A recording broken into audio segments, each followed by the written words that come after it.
Hey, greetings, brothers. How you guys doing? Good evening. Nice to see you. Librarian or obscuration a second discipline? I think librarius, surely, because you get null zone and psychic fortress, which are like pretty important powers for us right now. So yeah, good evening, guys. How you guys all doing? Thanks for tuning in. Hope you're doing well on Saturday night. We are just gearing up to get started, so just give me a minute here. Yeah, it's a cold night here again. The temperature in this room is not going up above 16 degrees centigrade. I've had the radiator on for a while, so we will be we'll be wearing the gloves again tonight. I just want to share this link in one place. 2 seconds, we'll get started. Cool. So yeah, as always on the streams, if you have any questions, just fire them into the chat. We'll get down to them. I'm painting a Nocolith crown and a Black Reach dreadnought. Evening, Tony. How you doing? I think I'm going to start putting some silver on these guys, honestly. I was trying to think what I was going to do before the stream started. I think I'm just going to go and get some silver onto these guys. Would you say it's cold as balls? Yeah, I mean, I would. You guys know what that phrase means, right? Because like after people asked about it, I was like Urban Dictionarying it, and it is a phrase. It's not just something that people in north of Scotland say, I guess. Hey Roadkill, good evening. Let me fire on some music. We got some new stream music now, so giving us a little bit of variation. I'll probably try and get some more stream music as well. It's nice to have variation. I was getting sick of hearing the same songs over and over, so we got some new ones in the mix. We got some we kept the old ones, but there's some new ones that will fire into the mix. So hey Scotty, how you doing? Yeah, so I actually did quite a lot of painting already today. This morning at like 7 a.m. I was working on my dreadnought for maybe like 2 or 3 hours. So it's in a decent state. You'll see it on Monday night's battle, because obviously we're keeping the same army list. So I reckon if I get 2 or 3 hours on it tomorrow morning, it might be close ready to me for like me to start doing the bases, or the base rather, base singular on a dreadnought. But yeah, let me know in the chat what you're painting tonight. Do you know the story of how Sting got his nickname? No, I have no idea how Sting got his nickname. Good evening, Toxic. How you doing? The accent really brings it home. Thanks, man. If you've lived in a cold flat in Scotland for a few years, you would. I honestly cannot wait to move house. We're gonna buy a much newer house, hopefully, that's like just much better insulated than this one.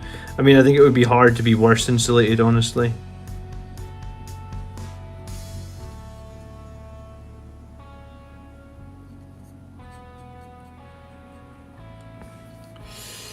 Painting 2 infiltrators and a captain on a bike. Oh, that's a very good point. Hold on 1 second. I got something to show you guys. Speaking of captains on a bike, because you guys know that I absolutely love the captains on the bike, the Death Company captain on the bike. They're like my go-to in 9th edition. I don't want to use this brush. This brush is it's not in the greatest state, but I'm gonna use a different brush for this right now. So what we've got here, Space Marine attack bikes. Actually, they're not attack bikes, are they? They're just Space Marine bike squads. And these guys are all brand new. So we got 3 of them, right? So we're gonna do a giveaway. Probably gonna do it. I'm wondering if tomorrow's too short notice. Maybe we'll do it next Sunday, and I'll mention it a couple of times. So I'm gonna give away 2 of these bikes to members. So either members of the channel on YouTube or members via Patreon. and give one bike away to everybody else. So I just want to say this giveaway is a little bit more of a thank you to the people that have become members. I know everybody can't afford to be a member, that's why I'm going to give one away to other people as well. But yeah, so basically like a 2/3 giveaway for members and a 1/3 free giveaway for everybody else. And yeah, I know a lot of people, like, people don't want to buy those 3 bikes if they only want one to make a captain. So like, if you, hopefully some of the members and some of you non-members will have a chance at winning one probably next week. I guess it's timed nicely because it's 5,000 subscribers we just hit on YouTube as well, so kind of all ties together. And we I actually didn't have to buy these, I actually traded them for some Forge World parts that I had. So the Forge World parts were just sitting in a drawer anyway, so traded them with someone from the channel, so we'll be able to give back some people and help them out make their captains on the bike if they haven't managed to pick them up. He showed up wearing a yellow and black striped sweater and someone called him Sting and it stuck.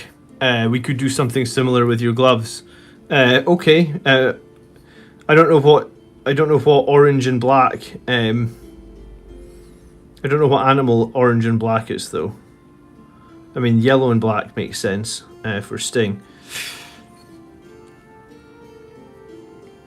Nice to be able to hear you tonight. I have no idea what was going on last night, Guilty. I don't often play games on my PC. In fact, I mean, the last 2 games I played on my PC were Dawn of War last night and the week before that when we played Battle Sector. So I don't know why my sound wasn't working properly for you, but it was working for other people. Like, I have no idea. So,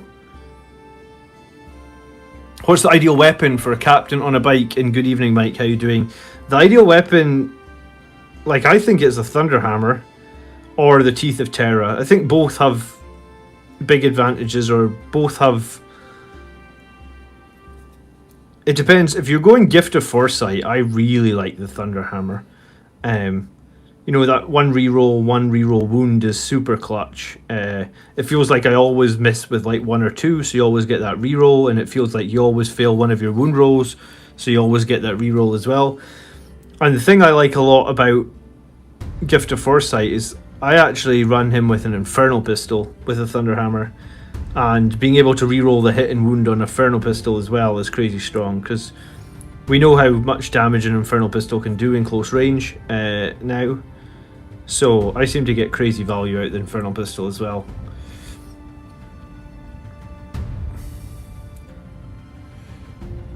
Painting an Orc Death Dread while waiting for some Blade Guard vets to arrive. Nice.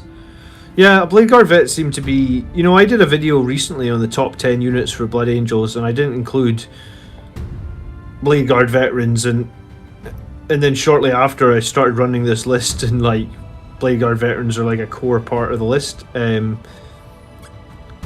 I did think they were like 11th, but then do you know what? A core part of this list as well is Centurions, and they definitely weren't on the top 10 Blood Angels units, but I'm getting I feel like I'm getting a lot of value out of the Centurions. I'm enjoying playing with them as well.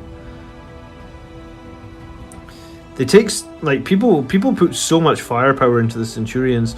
I guess we're going to see what's going to happen on Monday. If, again, like, is he going to go after the Centurions? Because if they do, then it frees up a lot of space for my other units.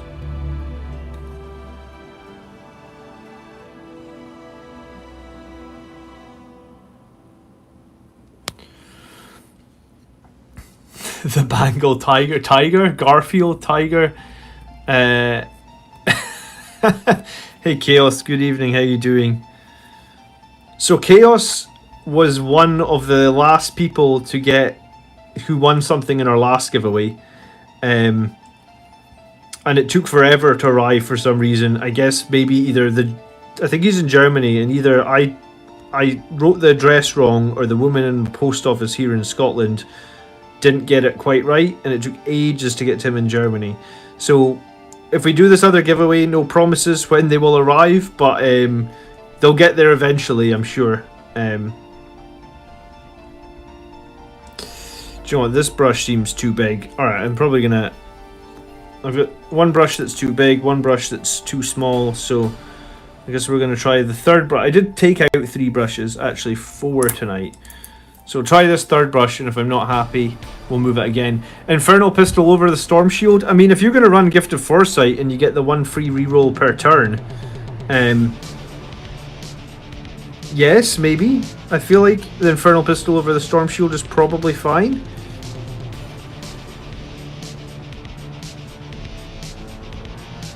Do you know what? This isn't... Alright. Fuck it. We're not having good luck with brushes tonight. We've got a brand new one over here. The thing is, I'm not confident with these Games Workshop brushes that they last very long. I couldn't get the regular brushes that I use because I guess they're just not back in stock because of COVID, so it's a little annoying.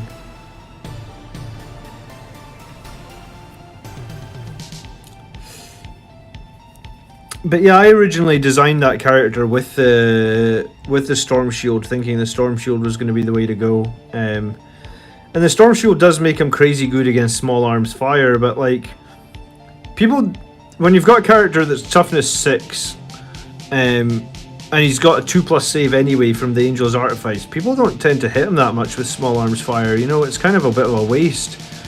So that's why. You know, it actually started that I just didn't have the points. I only had 5 points, so I just threw an Infernal Pistol on him. But after playing him in like 7 games now with that Infernal Pistol, I don't think I'd go back to the Storm Shield. I think I'm quite happy with the pistol. He rarely ever gets targeted with small arms fire. Like, people can't even kill him with multi-melta shots. They're not going to waste their small arms fire on him. And if they're not going to waste their small arms fire on him, then I guess the only time you're really going to have to take saves at like -1 AP is like some sort of chainsword equivalent in close combat, and you would hope that you could just survive through them with a 2 up and a toughness 6, right?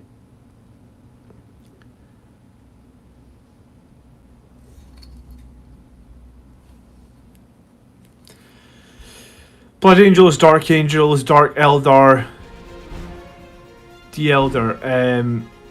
I'm waiting for my Thunderhammer and Storm Shield for my bike captain.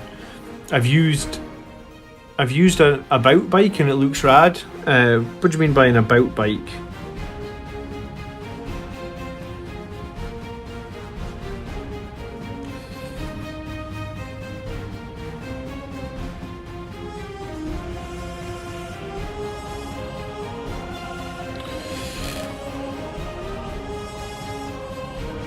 I wrote it right. The electronic stamp was wrong and damaged. New chance for a timely delivery. Challenge accepted. Yeah, well, we've got 3 attack bikes. They're not 3. I keep saying attack bikes. We've got 3 regular Space Marines on bikes to give away. We'll probably do it on the live stream next Sunday.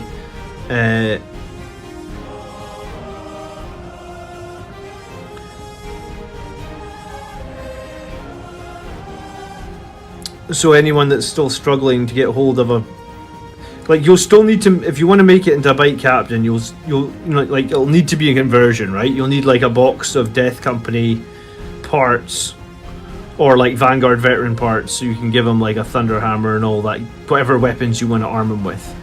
But I mean, the bike up to his sort of torso or midriff is, you know, this is what you're going to need, is what we're going to give away.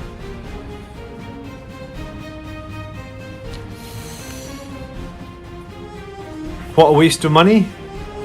What's a waste of money? Bike captains?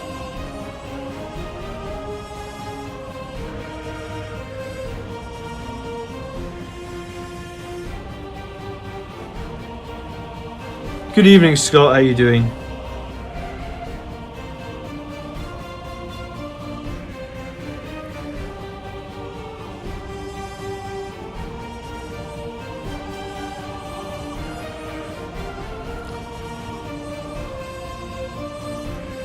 I think in like the last 4 or 5 games now I've played on the channel, that bike captain has been alive in turn 5 and the enemy has been like struggling to kill him. And I think in 2 of the games, the fact he survived kind of won the game. It could be wrong here, but I feel like that was right. My first conversion that I'm proud of was a bike with a spare Blood Angels tactical parts and a Scout chainsword. Yeah, that's very true. You know, a lot of people are trying to pick up those Blood Angels tactical squads before they go out of print. Someone messaged me today saying that they got one from their local game store. So if you have a Blood Angels tactical squad, I mean, I guess that would give you the shoulder pads and stuff that you would need, in the upper body probably, in the head. So at that point, you'd just be looking for like a Thunder Hammer, and a Storm Shield. Depends on how you want to run them, I guess, right?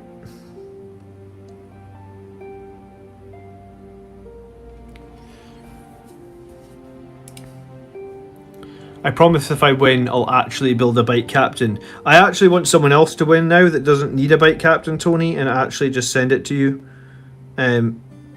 And that you have to build a bike captain. That would be sweet irony. I swear they're good, man. I mean, I was tempted to run a jump pack one after we did the video on like seeing how good a jump pack one could perform. And I think a jump pack one with like, what did I say? Like Angel's Artifice and like Gift of Foresight, and I can't remember the last Warlord trait I gave him. Yeah, I don't remember what was the last Warlord trait. Was it Visage of Death or something to remove Obsec? I think something like that is pretty great as well. But I don't know. I just like the toughness. It surprises people when they try and wound him. They're like, "All right, you're gonna be wounding on such and such," and I'm like, "No, you're not. He's toughness 6." They're like, even, and then like the Death Guard guy was like, "Oh, so toughness 3 or toughness 4?" I was like, "Nope. He's toughness 6, and he's like, "What about -1 toughness?" I'm like, "Yeah, it's still toughness 5. Still going to be hard for you to wound him." Mortarian's reroll aura, though, is bloody crazy. I think it's kind of overpowered, honestly. I don't know if Mortarian needed both that reroll aura and... what else is the other thing he's got? You know, he's got the 5+ feel no pain. He's got a -1 to hit. He's got that -1 to all damage, and then he's toughness 8. I mean, it's just on a. I think I hit him with like 7 or 8 Redemptor fists, and I want to say I did 3 damage. I mean, sure, you know, like he made a lot of saves against those fists, but I guess that's the danger with him being so strong and so survivable. If he makes a bunch of saves, then it's like you could commit a lot to that and get very little out of it. Fortunately, it was kind of too late in the game for him to make anything of Mortarian. We kind of avoided him for a few turns, but wow, has he got a crazy amount of damage, I'll tell you.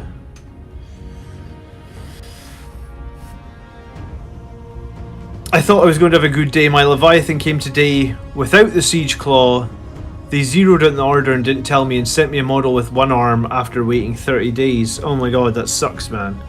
So they just removed it from the order and didn't tell you? I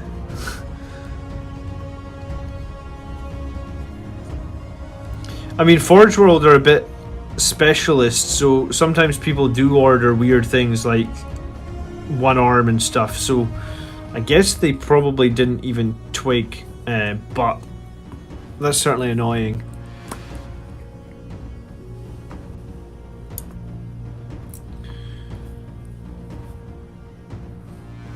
Yeah, it's the reroll aura thing that really hurt. Yeah, I forgot that as well. And you can't do any rerolls within like a 12-inch bubble of Mortarian as well. Like no hit rerolls, no wound rerolls.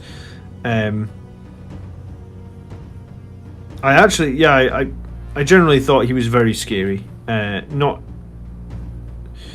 We're probably going to have to play that Death Guard list with Mortarian again. We're probably going to play it in like 3 or 4 weeks. We got some other games I want to get done first. We're going to play Iron Hands. I think we're going to play Eldar. We're going to play Necrons. And then I think we're going to come back to Death Guard and Mortarian and see if they'd give us a... Colin's strategy in that game was a little bit weird. And I guess I managed to out-strategize him. But yeah, I mean, if it was just more of a straight-up fight, that might be a problem. There's a 0 on the receipt next to it. Wow, that sucks. Well, I mean, I guess you could make everything else, Scott, and write them a nasty email and see if they want rush you that arm or something. Would be nice if the -1 melee hit and wound stratagem with a chainsword storm shield for 2 CP or a mortal wound charge chainsword for the same price.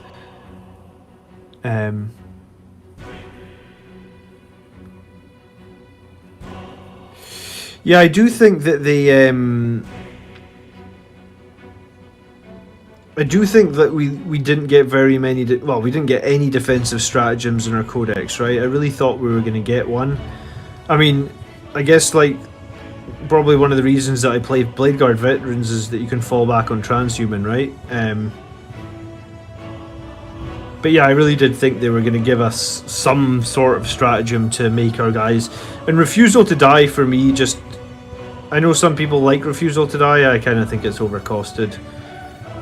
Maybe if it's a 4+ for the CP cost, I could get on board, but just adding +1 to me seems like it's overcosted.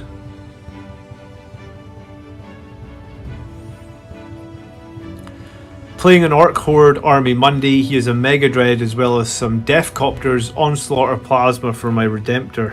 Oh, that's a tough call, I guess.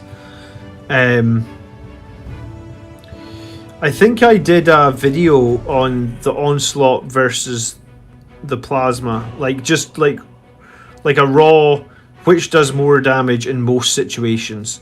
And I think in most situations the Plasma is just going to be more versatile. I mean, the one issue with the Plasma obviously is it's going to be more swingy, right? And you can roll a 1 for the number of shots, and it's kind of tragic. But I think in most other situations, or over the course of a game, you're going to get most value out of the Plasma. I mean, maybe against a giant Orc Horde, there might be something to be said in the Onslaught. But I mean, if you're running Stormbolters and Onslaughts as well, you know, like, because it can run the Stormbolter and it can run the smaller Onslaught, which is heavy 8 now, then I think you're probably okay to take the macro Plasma. I think that's probably what I would do.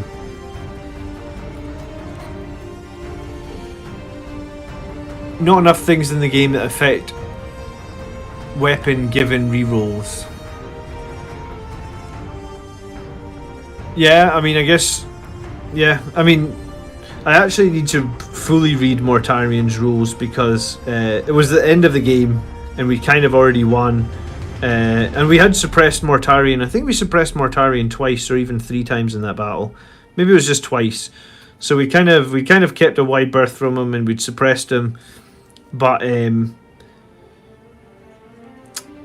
yeah, I mean, if Mortarian had been engaged earlier, that battle could have been very different because he did a ton of damage and like with some good save rolls, we basically did nothing in return to him. I mean, I guess he did make a bunch of 4-up saves, but still, you know, that can definitely happen. I've had units where you can make a bunch of 4-up saves.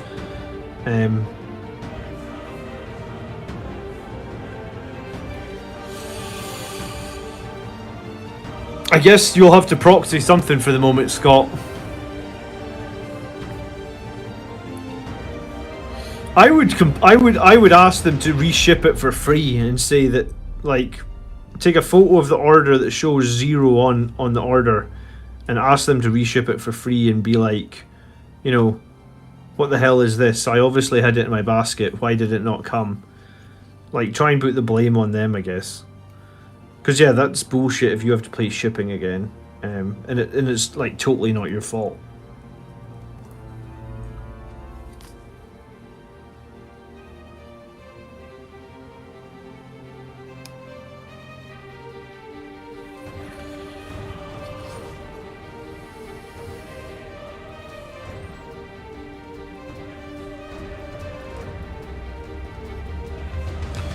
Trying to work out how much of this guy's gun I'm going to paint silver. I'm going to paint some of it silver.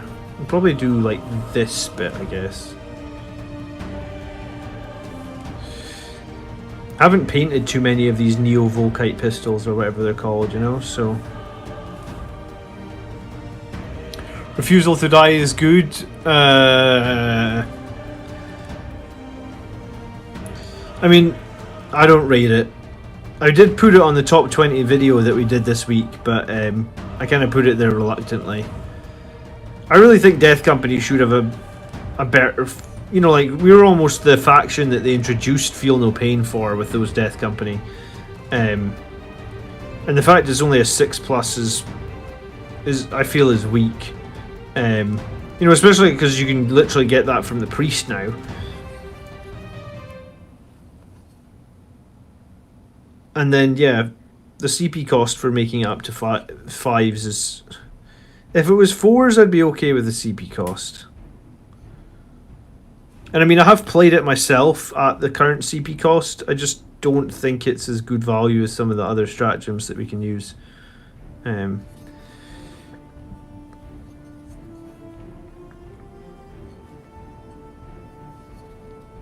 I'm going to do the tip of the gun silver as well.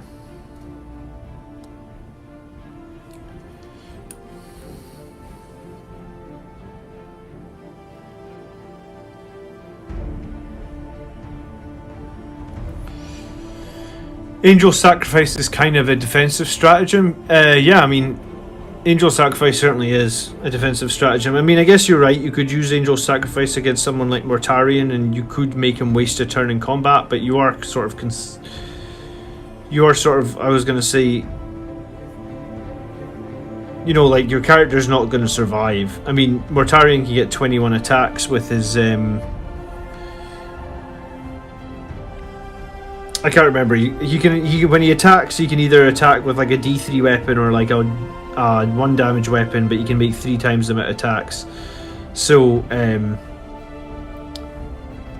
if I was a Mortarion player, I'd honestly make the 21 attacks, because you could potentially get lucky and save the others, but I don't think you could save 21.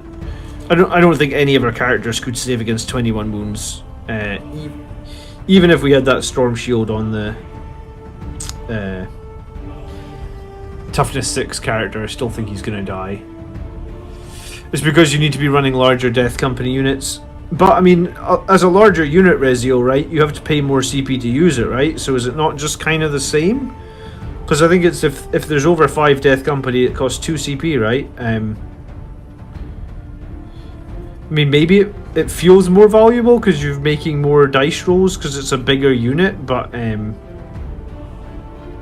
I think math-wise it's the same, right? Unless I'm missing something.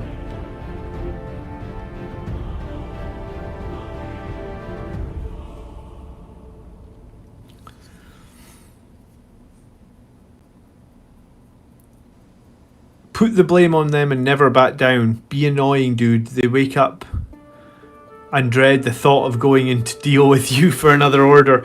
Yeah, I mean, like, the customer's always right. Like, you've heard that saying, right? So just tell them exactly what you tried to do, and tell them that, take a photo of your current order and be like, why is this on here with 0?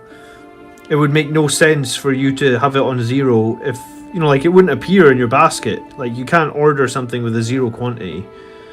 So I'd totally push them back on that and try your hardest. I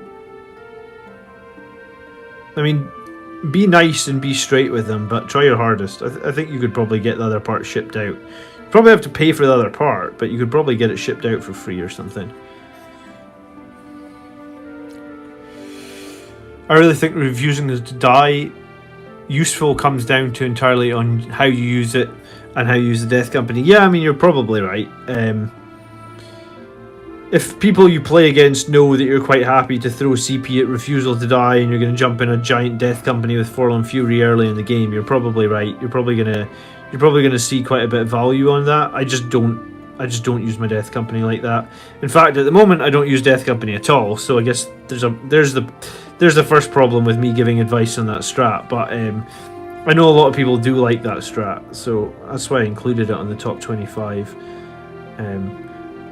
But yeah, for me personally, in the lists I run, I don't see a huge bonus to refusal to die.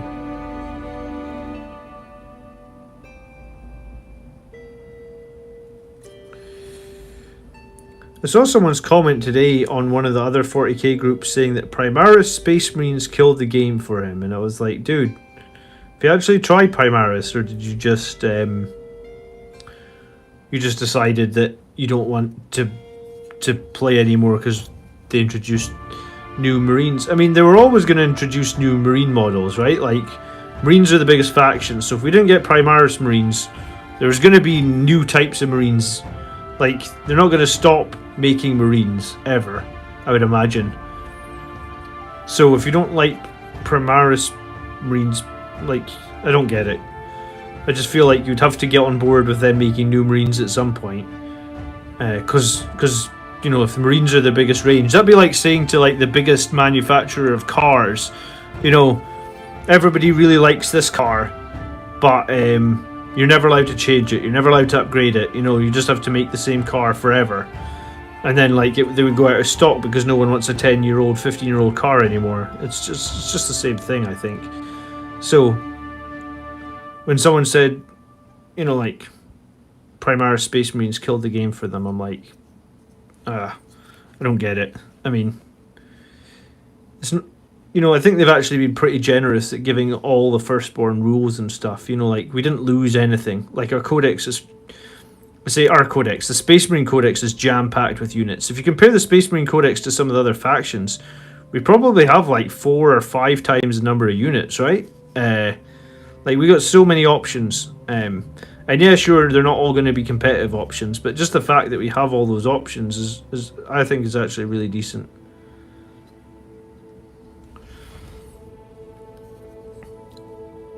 Two CPs are a good investment in my list because I run battalions. I generally start with 7 CP. Yeah, I mean, I guess if you run battalions and, you know,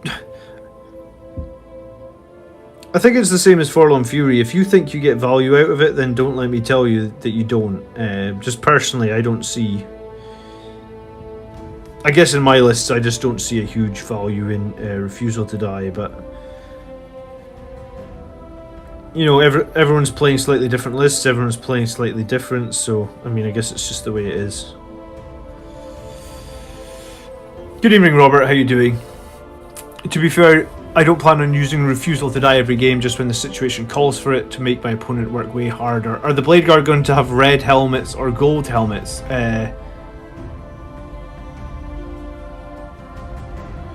I'm going to actually give them... So they're going to be primarily gold, but I think what I'm going to do is I'm going to do the cloaks in Mephiston red with a highlight of Evil Sun Scarlet, and I'm going to do their helmets, their shoulder pads, their trimmings, they're all going to be Evil Sun. So they're going to be quite a vibrant / bright unit, but that's kind of how I do my Sanguinary Guard and my Vanguard Veterans as well. So yeah, they're gonna be a bit different from regular Space Marine colors, I guess, but yeah,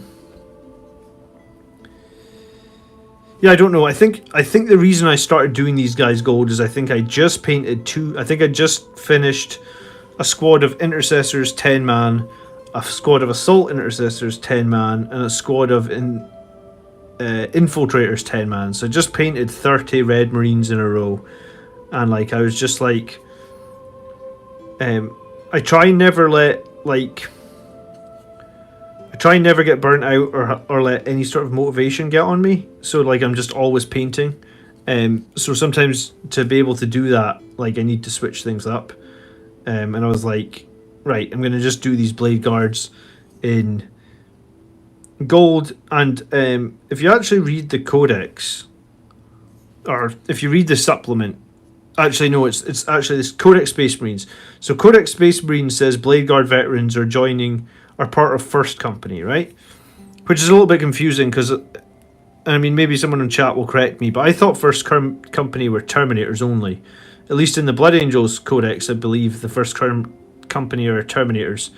So I actually have no idea where these Blade Guard veterans actually fit in for Blood Angels. Because like if First Company is Terminators, but it says in Codex Space Marines that Blade Guard typically join the First Company because they have Leadership 9. You know, they're basically, yeah, they're basically veterans / same as Terminators. So I just thought I'd do them gold to be a bit, yeah, to keep me going. And you know, I actually really like the gold color scheme that we get to do for the Vanguard veterans. So sorry, not for the Vanguard veterans, for the Sanguinary Guard. I must be tired tonight. So that was my plan anyway. Good evening, Jeff. How you doing?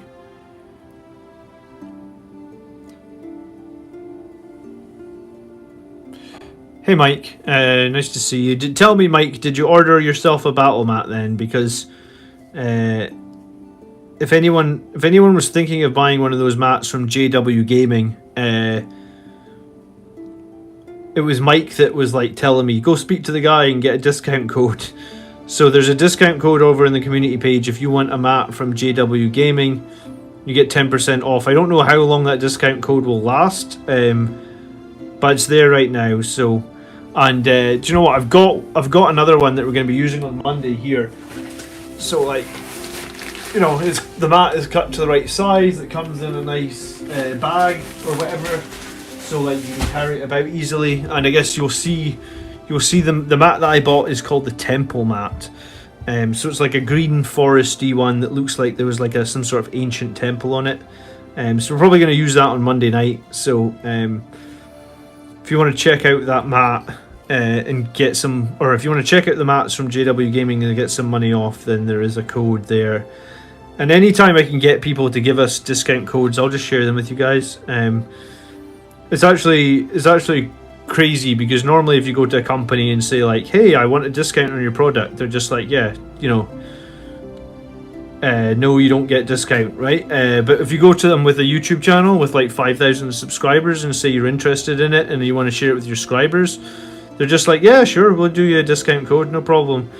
So if there's anything else that can help people out, and all it means is I have to do a quick video on it at some point, I'm totally up for helping, you know?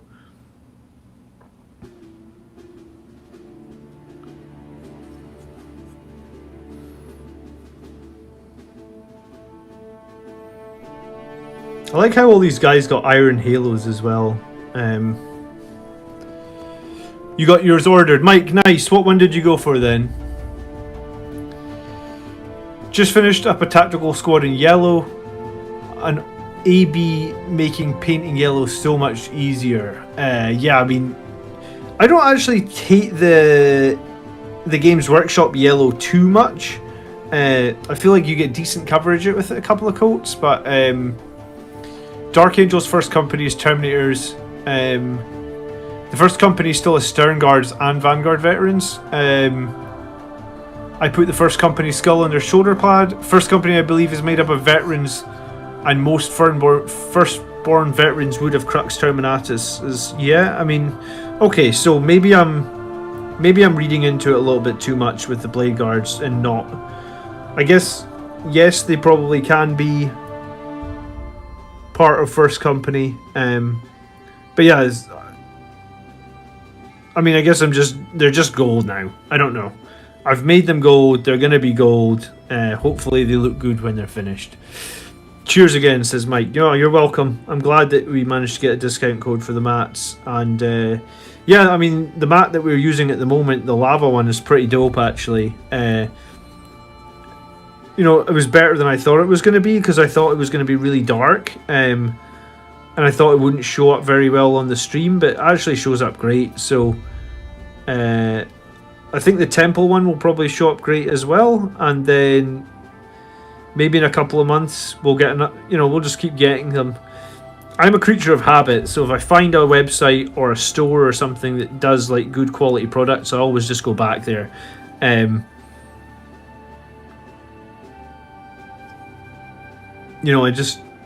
Or somewhere that gives you really good service, for example. Like if you go somewhere and you just get really good service, then I always just go back, right? Like,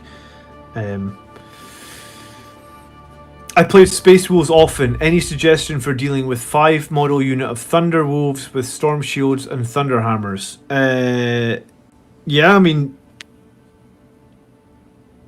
I would guess that one of the easiest ways to deal with them is just going to be to take the suppression fire off the whirlwind, right? And basically that prevents them charging you, or, well, I mean, it lets them charge you, but you'll get to fight first. So it's 1 CP to just put a big hindrance on that unit. And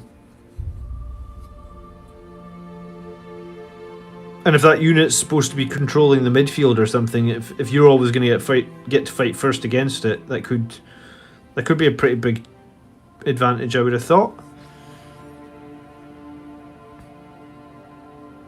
Shoot Thunderwolves with something at -2 AP and make sure you use your range to advantage and hit them with fight last. Yeah, okay, so Rezio kind of said the same thing as me. Hit them with something that makes them fight last. That is really the strength of the Whirlwind right now. There's almost no other reason to include the Whirlwind in your list. Like, it doesn't do any damage whatsoever, but the fight last thing is generally really, really strong.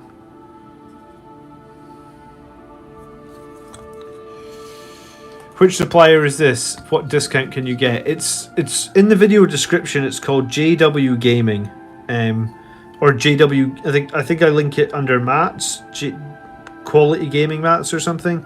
And if you use the discount code BAC10, then you just get 10% off. So pretty simple. I'll just type it in chat, and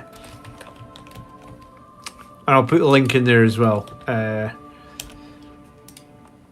The one that we've been using on stream for the last couple of games is the lava map. But I also just ordered the temple map, so we're going to use the temple map on Monday night stream. So you'll be able to see both the lava map and the temple map. And the lava map was actually really high quality. And like I said, it was higher quality than I was expecting. So really happy with it. So happy with it that basically I hit the guy up and was like, I want another map. So do they learn the dirty secret of the Dark Angels? Yeah, I mean, maybe if they're in First Company, the Primaris would finally learn the...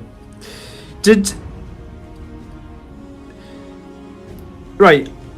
I guess you guys probably know that I'm not the hugest into the lore, right? But like, I have read all the Blood Angels books, and I do read the codexes and stuff like that. And like, here's a question then, because I think they hinted it in what was the book? What was the book after Darkness in the Blood, right? They sort of hinted that the Primaris Marines could fall to the Black Rage, right? But like, none of them actually did in that book, right? So if none of them actually fell to the Black Rage, but there was the big hints that like, oh, the Primaris Marines are gonna suffer from the flaw as well, but nobody did in the book, I think. And we were fighting up against Chaos at certain points. I don't want to give too many spoilers, but yeah, I feel like we still don't really know what the extent of the Primaris Marines in the Black Rage is. I mean, I know we got like Death Company intercessors, right? But like, I don't think there's been any lore or anything written about them whatsoever. Like, if there is, I missed it.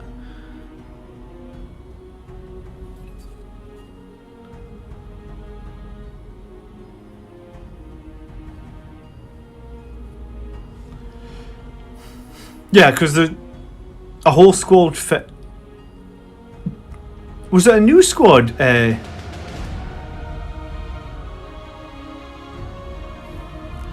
prefer if you didn't spoil the book, I guess, just because people might not have read it yet. The ones on the ship with Mephiston went apeshit. Yeah, okay. Maybe when Mephiston did his sort of like explosion thing.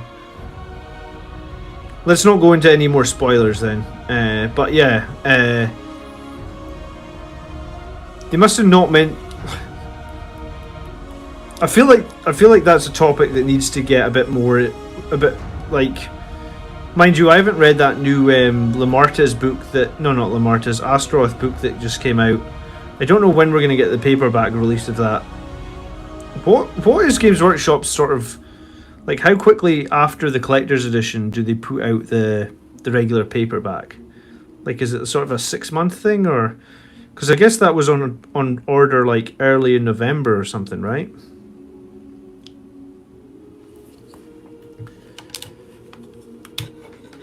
I have a lot of Blood Angels books left to read. Well, you need to get the Dante book, man. That is that book is very good. I thought I would make a video about the Dante book at some point.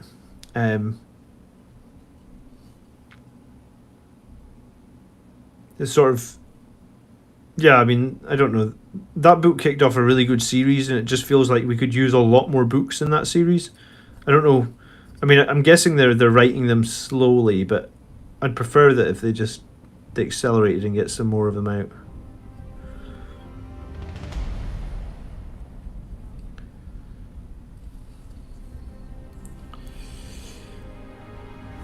Expecting Primaris Sanguinary Guard seems like wishful thinking. It's not like they can upgrade them in any meaningful way. And he's been focusing on yeah, I mean, Games Workshop have definitely been focusing on non-faction specific stuff for the Space Marines. Like, that is definitely a focus. Which in some ways is fine, but in other ways, right, you know, it's generally annoying because we have a lot of faction specific units that just feel like they've been a little bit left behind, maybe. But saying that, the Primaris units that we have that are available now, their weapon options generally stink, right? You know, if you look at the Death Company Intercessors, you can have like one hand flamer in the squad and like one Thunderhammer, and that's it. That's the end. That's all the options you're allowed. You know, it just feels very limiting.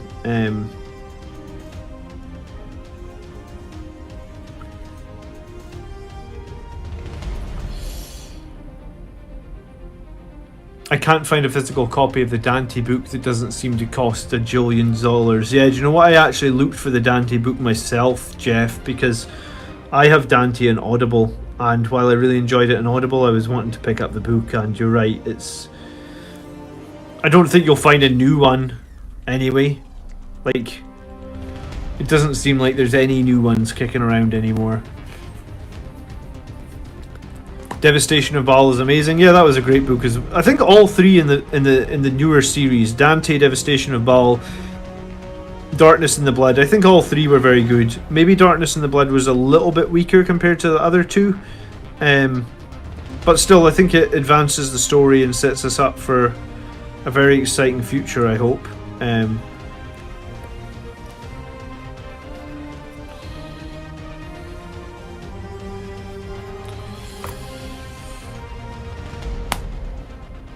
War of Secrets is about Dark Angels keeping the new guys in the dark. It's awesome. How are you painting the steel parts of the Blade Guard armor? Dawnstone under Lead Belcher. Yeah, I put Dawnstone under all my metal. So it's always Dawnstone, then Lead Belcher, then once I've done that, I'll give it Null Oil Wash, probably over the top, depending on how grim, dark, I guess I want the colour scheme to be. But I know you can just go with the Lead Belcher first, and then do like 2 coats of it, but I don't know, over some other colours, like sometimes I do that over red, and it feels like even with the second coat of Red Belcher, it doesn't always feel great. So Dawnstone I think Dawnstone's a great base colour. If you're not sure where to go from somewhere, you can always slap down a coat of Dawnstone and then take it forward, you know. So it's just a very light grey that gets really good coverage, I find. So yeah, Dawnstone to begin with, and then we're just doing Lead Belcher over all of it. I don't really use the silver paints like Screaming Silver or anything like that. I think I have a pot of like, is it Mithril Silver? No, it used to be called Mithril Silver, and I think they changed it. I actually don't know what the silver is even called. That's how infrequently I use it. I generally do Lead Belcher, and then I usually wash it with the Null Oil to sort of give it that sort of dark, grim dark sort of look. So I guess in the you know, the Games Workshop tutorials, they always used to say 2 thin coats. I mean, I guess I do one coat of Dawnstone, and then that usually means that the 1 coat of Lead Belcher gets really good coverage.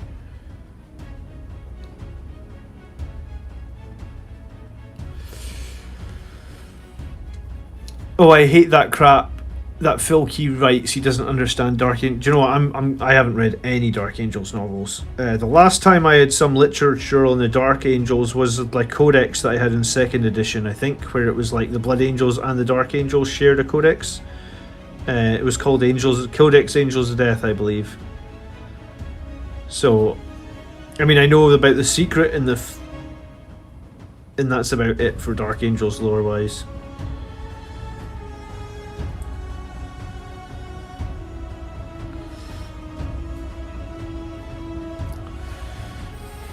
There was a normal paperback of Dante or a special edition. I did see a special edition. Yeah, there was a special edition they released not that long ago. Runefang Steel. I think it's Runefang Steel. Yeah, I don't think it's called Silver anymore. Thanks, Adam. But yeah, I have a pot of it, but honestly, I don't think I've opened it in a year or something. It's maybe a paint I would use if I was gonna... Like, I paint... like, I have Star Wars Legion and Imperial Assault figures. So I think that's more a paint I would probably use if I was going to plate like a blaster rifle or something from Star Wars. I have like a half painted Rebel Alliance force that's been like on the back burner for like probably like 2 years now. By the time I get ready to go back to them, I'll have forgotten all the colours I used.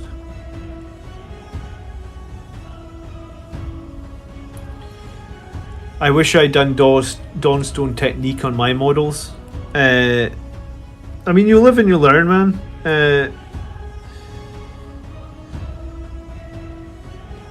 I mean, there's definitely something to be said about putting down those extra coats. Like, it takes a lot of time. And when you're not a good painter like me and you make a lot of mistakes and you have to go back and forward to fix things, it adds even more time. But I think it does help in the end.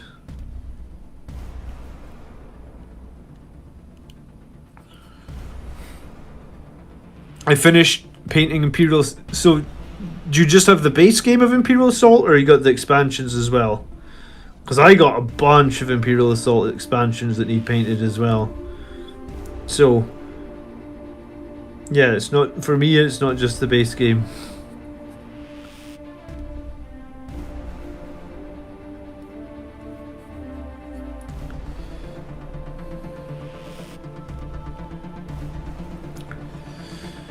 The base box, nice though. I mean, that's cool to finish the base box. Do you play it with the app then? I think it's pretty. I actually got it just before COVID, so I've played it like once since I bought it.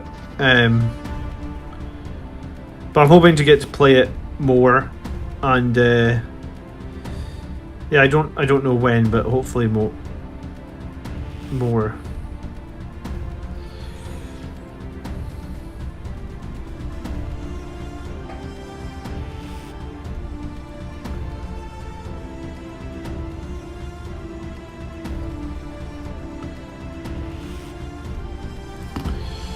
Have you considered running the Terax drill? I know it has like 7 melta shots and really good melee. The only problem I have is I don't know what to transport. You know, I don't have a Terax drill, but we played against World Eaters last week. I think it was last Saturday, and he ran a Terax drill. And I think it's melta 5 at 12 inches. And the Iron Hands list we're playing on Monday night also has a Terax. So, I mean, as Blood Angels, there's lots we could put in a Terax that would be pretty good, right?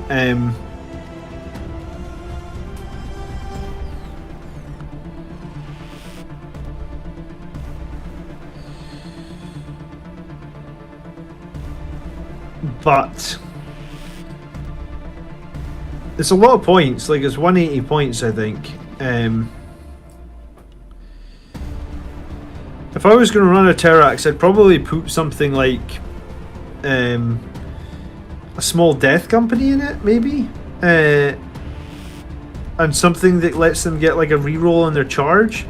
I feel like that would be pretty strong.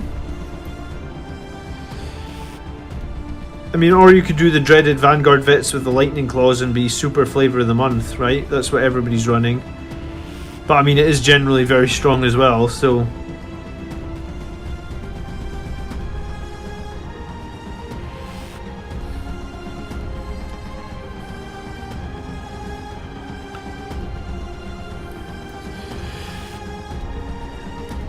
But yeah, I mean, I think you could make a Tarax work, and I think it gives you a bit of threat. And I mean, used with like Relentless Assault or something,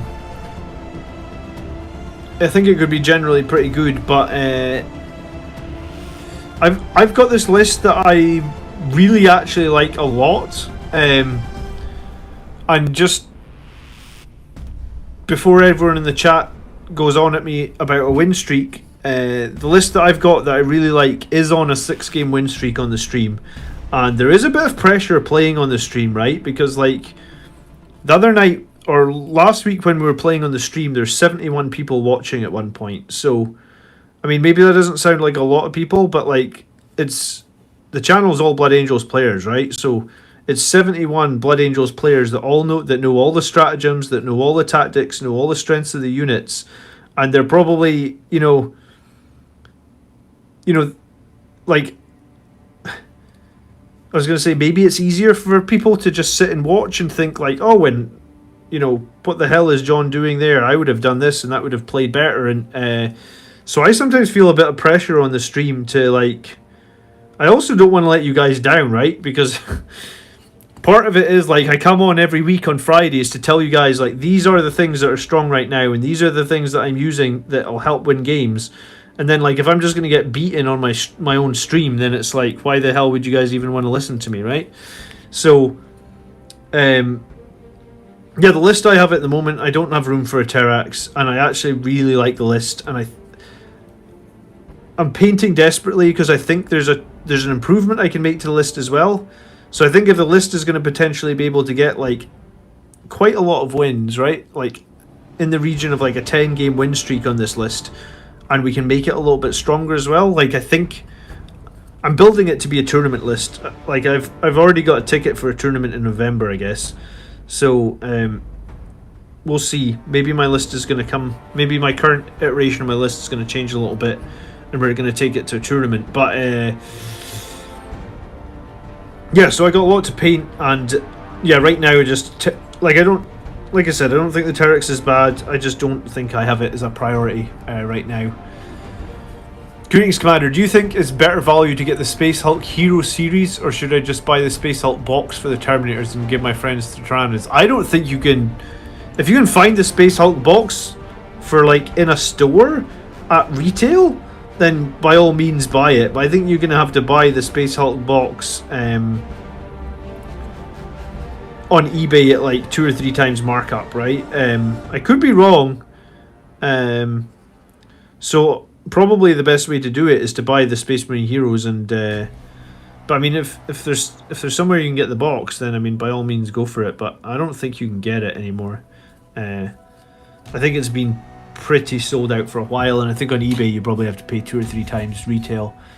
I bought 1 or 2 figures such as Luke, old Obi-Wan and Darth Maul, but no other extensions yet. Do you know what, Toxic? I bought the Rebels from Rogue One. No, not Rogue One. Like, I bought the Ezra, Kanan, Hera from the cartoon. I really liked that Star Wars Rebels cartoon.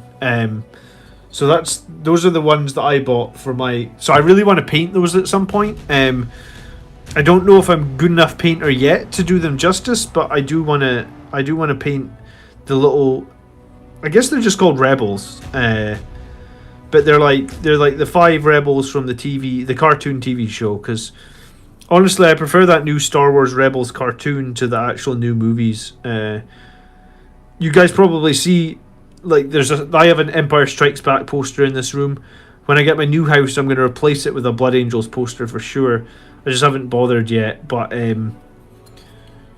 like, I generally hated the new Star Wars movies. I mean, I'd probably start like a whole debate on that, but yeah, I didn't like them at all. I bought Most of the Dark Angels fans considered War of Secrets to be a Tau book with some really tired Dark Angels tropes thrown in, not one I'd recommend. Finally got my copy of the Forge World Codex. Something interesting I found a transport that can take Firstborn or Primaris, a Thunderhawk. Okay, 800 points I know, but interesting, this breaks the theme. Can a Thunderhawk really take both? Or is that... That's definitely in there? Because I didn't realise they'd upgraded the Thunderhawk to take Primaris. I mean, you'll never fit it on the board, so I don't think you can take it in anything except Apocalypse, but interesting that they made something take both. I really didn't think they'd done that. Thanks for sharing that, Adam.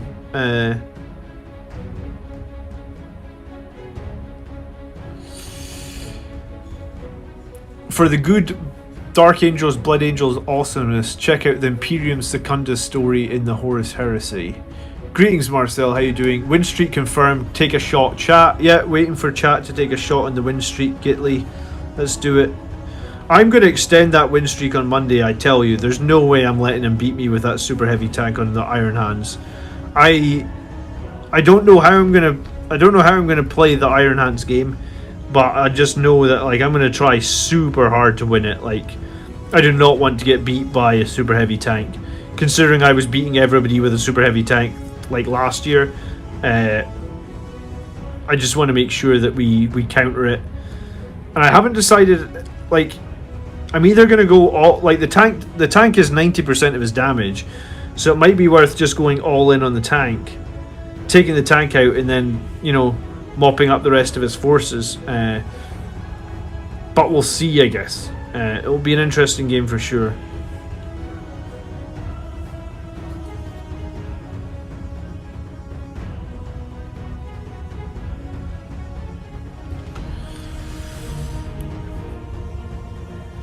The Venerable Contemptor Dreadnought's still good. I think the Venerable Contemptor got made Legends. I don't think you can pick that anymore. It's all about context, Commander. If you lose games, it wouldn't matter. We all learn more about our losses, even as spectators. Yeah, I mean, that's true, Reziel, but at the same time, like, maybe it's not as important now that, like, we've been doing the live show for a little while and we did build up a win streak. I guess what I didn't want to do was like start a new live show on Monday nights and be like, hey, tune in on Monday nights, see Blood Angels Commander play, and then be like, alright, Blood Angels Commander lost again, Blood Angels Commander lost again, you know. So we didn't at least we started the live show in the vein we want to continue, which was 6 wins out of 7, and the only loss was that very first game back when, like, first game back after 3 months, I was gonna maybe making mistakes. My brain or my memory isn't that good. I think even now we haven't had a game where we made 0 mistakes yet, and we're 7 games back after sort of lockdown. So I think by the time we hit 10 games, we won't be making any mistakes, because I think the last 2 games were pretty close to being mistake free. But I think all the time as well, this list is proving it can deal with a lot of different threats, and it can score really good points against a lot of different things. The Space Hulk is the box you want. The game itself is fun as eBay was the only place I saw. Yeah, I mean, I think you'll have to go for eBay, but if you get, I mean, I guess if you get it for under 200 on eBay, that's probably okay.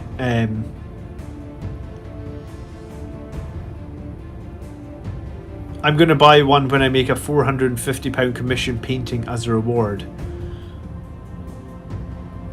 You're going to buy what, Space Hulk, and sell it for 450 more? Oh no, are you going to buy a Thunderhawk?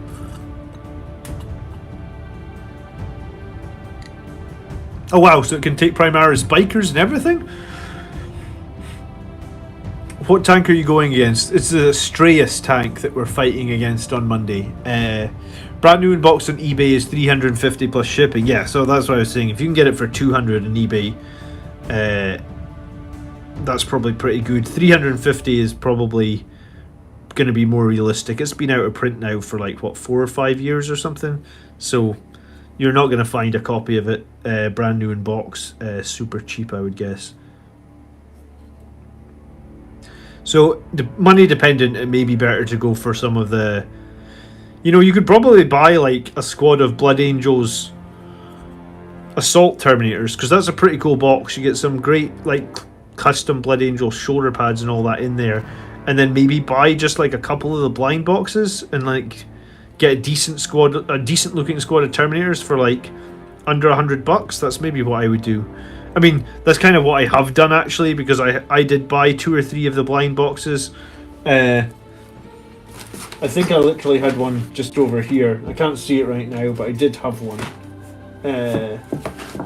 Oh no, here it is, look.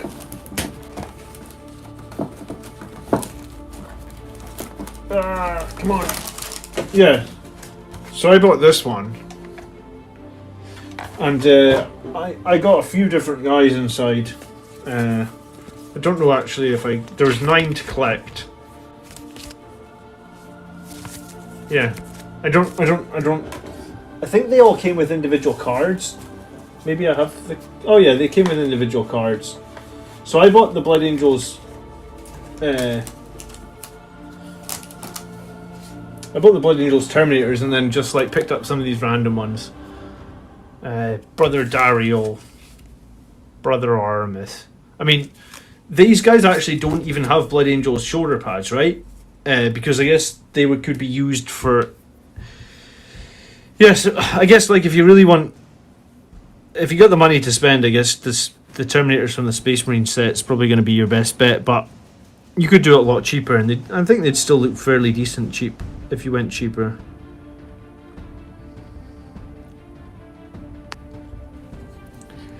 The Blade Guard is looking good, brother. Thanks, Atonil. We got lots to do on these guys. These guys aren't even like... Well, we're just starting... second coat, so I'll need to do a second coat of basically every colour you see here on these guys, and I'll do that, and then we can maybe think about doing some shading work and stuff like that. So there's heaps to do in these Blade Guards. I was trying to think today like how long they would take, because I've typically... On my painting table behind me, I'm doing other stuff that's needed for the army, and I only do 2 painting streams a week, and I usually stream for about 2.5 hours in each stream, right? So basically like 5 hours a week on these Blade Guards, and I was trying to think like how long do I think it's going to take me to finish these just working on the 5 hours a week, and honestly I don't know, but I mean, I reckon I've probably been doing them like 2 or 3 weeks already, and we're only just on the second coats. So, like another month, maybe? I think in another month they'll be in a really good position, where like we have a lot of colours on them and we have some really good shading on them. So yeah, I mean, stick around. As I say, I'm like the slowest painter ever, but I get there in the end, and I get good results in the end, and these guys will be very grim, dark, and vibrant, hopefully. So, yeah, lots to do. I really want to get this army finished as well, and then I need to make the changes. So, I've probably got like 1,000 points I need to get painted, and it's going to take me, what did I say, like a month to do. What's this, like 7 Blade Guard veterans? So about 250 points. So yeah, I mean, I'll be painting this army for a while yet, but we're making progress.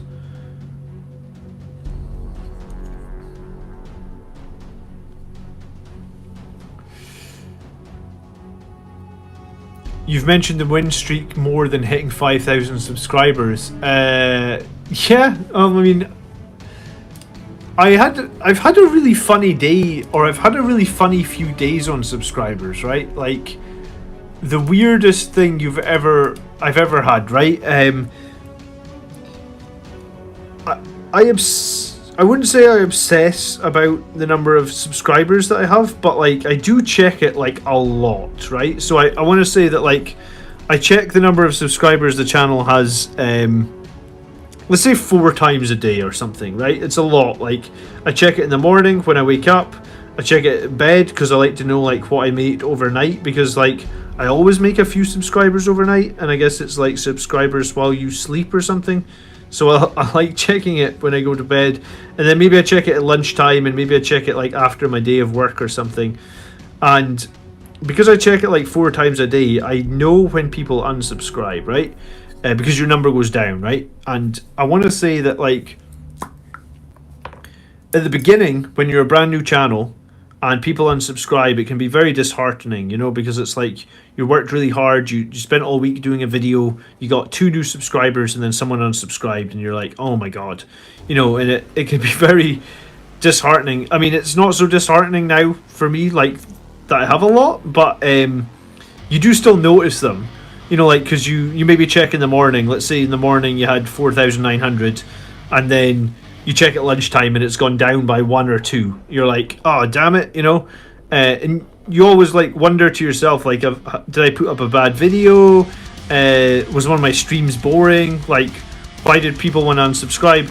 And this last week, getting up to 5,000, I've honestly seen like, so normally I would get like 1 or 2 unsubscribes, let's say a week max, and I would usually see them. In this last week, I've honestly had like a day or 2 days where I saw like 20 or 30 or unsubscribes.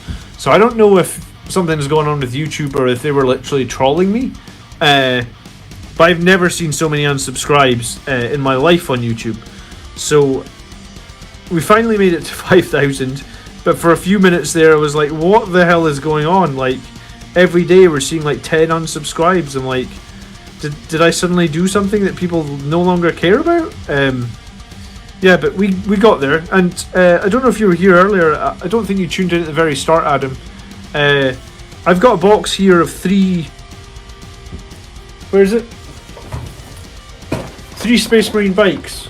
So if you don't have yourself a Smash Captain yet on a bike, then we're going to be giving away some Captain... We're going to be giving away the bike parts, so you obviously need to make the rest of your Smash Captain yourself. But we'll be giving away the bike part, and we're going to give away all 3 bikes, and we're going to give away 2 to members and 1 to non-members, and we're probably going to do that like next week on the live show.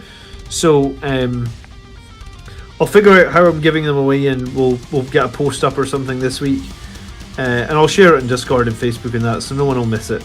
But yeah, we're gonna give away a couple of bikers, or 3 bikers in fact, and some more people that have yet to join the ranks of having a bike chapter master can try it out for themselves, or a bike Terminator or a bike Death Company captain. I mean, that's quite fun as well.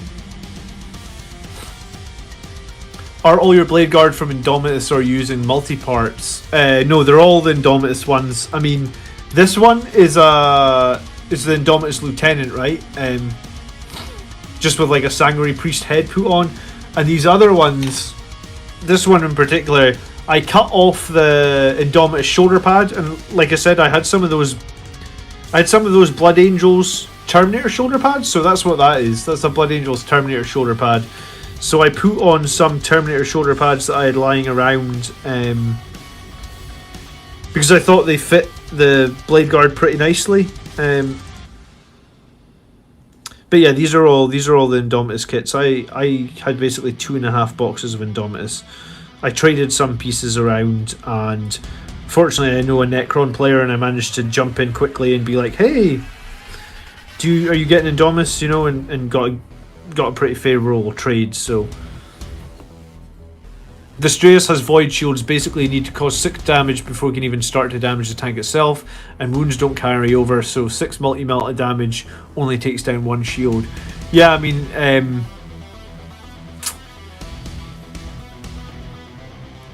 yeah, I don't know if we're going to go after the Straeus or if we're going to go after all his other models, because I imagine we can probably go after all his other models, and kind of like what we did against Mortarion, right?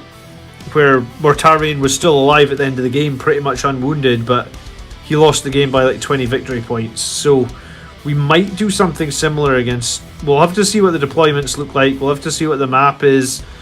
You know, if it's a map where it's a short distance to cover, you know, like... you know, when you can go like this... I guess the table would be width rather than height. and it's basically, you know, the deployment zones are very close and there's not a lot of place for the Straeus to hide, we may go straight after the Straeus. Like, I actually don't think it's going to survive all that well against like a Sanguinary Guard charge, right? If you get like a full Sanguinary Guard in there, 8-man with rerolls and like near your Chapter Master, you're probably going to be able to do 40 hits, so you're probably going to be able to do like 20 wounds. Each wound is 2 damage. You know, we might not kill it in a single turn, but I could see us like heavily profiling it in a single round of combat. So I guess we'll see. I have never fought an Astraeus before. I have seen Andrew run this Astraeus list, or a similar Astraeus list, but I've never actually fought up against one. So, you know, it'll be a good learning experience. And I don't know, I'm feeling like I'm really starting to gel with the Blood Angels list I'm running right now. So I'm feeling a lot more confident. I mean, I feel like, you know, we played Iron Hands a month ago, was it? And, well, maybe a little bit more than a month now. But, you know, there was that list with 18 Eradicators in it. And I feel like I was more scared about 18 Eradicators than I am the Straeus.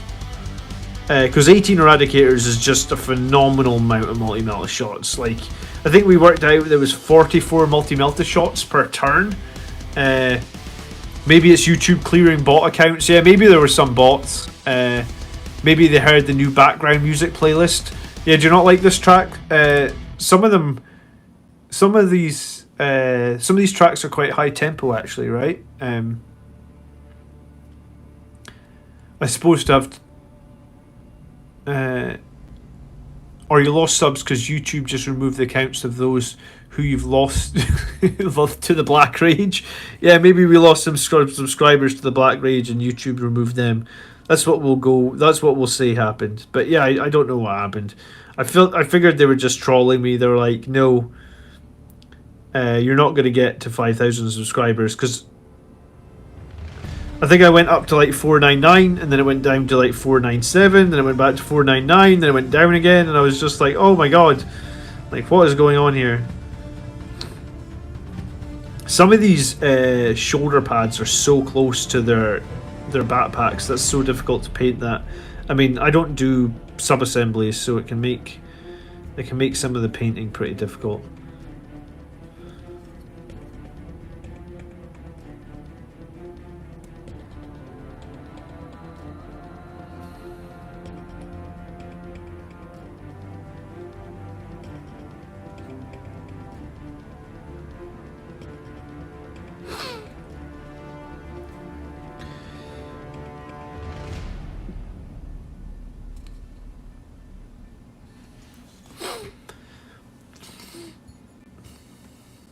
Void shields don't work against combat attacks. I didn't realise that. Void shields give it a 5+ invulnerable save, but is that ranged attacks as well only?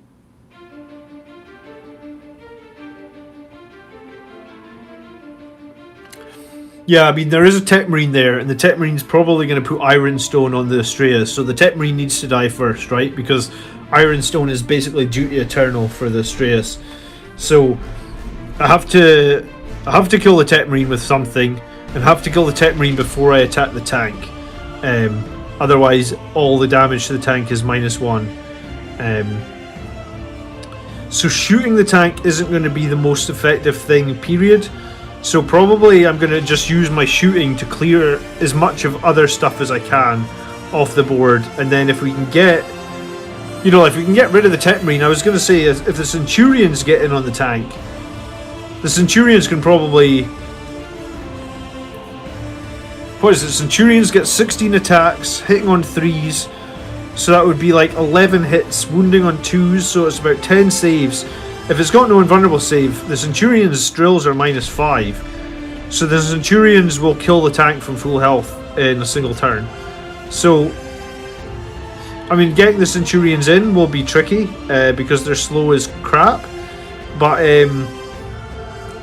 you know, maybe we'll just have our Centurions go straight after the tank. I guess we'll see. And even if the Centurions didn't kill the Tech Marine, they'd still do like 20 damage to the tank in a single turn. So I'd heavily profile it, I imagine. Was it 28 wounds on an Astraeus? So it'd be like less than 7 would be the lowest profile. If I can profile it, I'm not even worried about it. Like if it's only hitting on 5s or something, it's absolutely fine. Send your Death Company charge forward to take out the Tech Marine. Yeah, I mean, we probably will do something.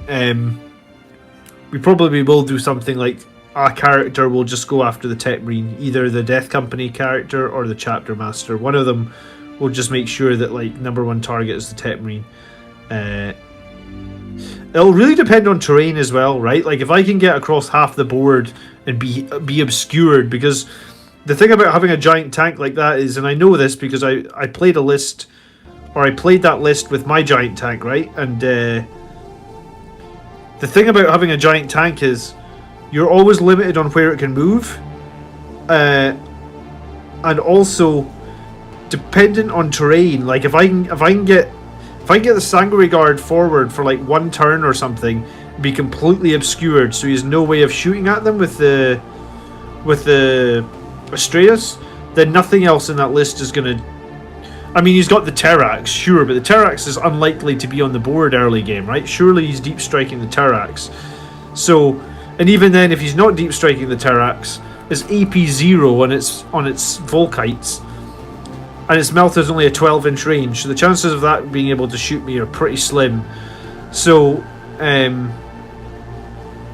I can get across the board obscured, and then can make a charge into the tank, he could lose. Do you know what? I lie. I said I never fought the Astreus before. I have actually fought the Astreus before. Douglas, how am I running the Death Company Captain? The Death Company Captain is armed with the Teeth of Terra. He's on a bike, and he also has the Imperium Sword, which means when he charges with Savage Echoes, he gets 11 attacks, Strength 6 with +1 to wound, and if it's an Assault Doctrine, it's -3, 2 damage each. So I mean, like, if the Death Company Captain made it in against his character, the Death Company character will kill. I may actually take Assassinate against him. Do you know that? Because he's going to have 5 characters. So we may take Assassinate and go after that.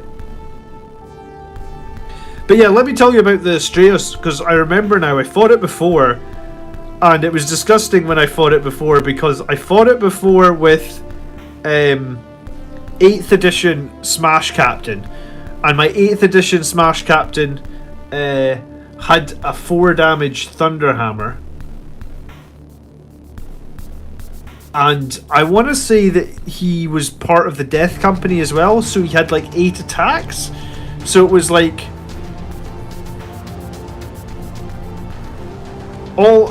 I'm remembering now that like a single round of combat he did about, I think it was about 44 damage to the Astreus, and then because I paid the CP to let him fight twice, and then even with the Ironstone, which was -1 damage, a 129 point character killed the Astreus from full health in a single turn. That was the advantage of the Death Company Captains in 8th edition. So I have fought the Astreus before, but yeah, I just absolutely destroyed it. Like I said, there was terrain where I was obscured, so he wasn't even able to shoot the Death Company Captain. So the Death Company Captain just jumped in, had like a really easy charge to make, like 4 inches or something, and just killed it from full health. Hit it with the Assault Centurions, yeah. Also hit it with Suppression Fire and it can't overwatch you. Oh, I never even thought about that, Reziel. That is very interesting, actually. I probably will actually hit it with Suppression Fire then on the turn I'm going to charge it, just to save any of my units that we're going to charge in from Overwatch. Yeah, because it does get like heavy 12 on one of the. Its main cannon is like heavy 12, right? And it's like strength 8 -2, 3 AP or something. It's pretty nasty. Are you painting with contrast paints or old paints? I only own 1 pot of contrast paint, and it's Blood Angels Red, and I do not use it much at all. I usually use it to like paint an Aquila or paint like a bit of a blade, and get a bit of contrast there without having to worry about like, you know, doing washes and stuff, but like as far as like actually painting armor pieces or anything with contrast paint, no, I just always use old paint still. I guess the problem is that I've done so much of my army using old paints that I don't know if I could really switch, right?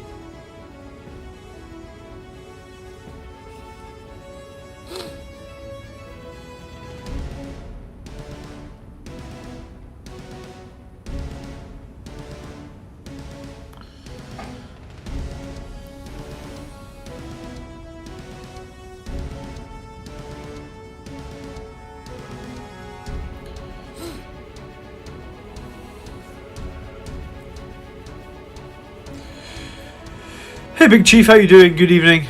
Nice to see you. I work until 1 tonight, so I'll miss it. Oh, maybe another time, Chief. Maybe we'll catch you tomorrow in the live show. We'll see. Yeah, if you don't know, we have a live show every Sunday, guys. And we always look at community submitted army lists on a Sunday, so it's a pretty fun show. We always learn something. We always see some random lists and some random units that we don't normally run. And we're usually live from like 4 till about 6:30. It's usually about 2.5 hour show, so you're very welcome to come and join us any Sunday you can manage, I guess.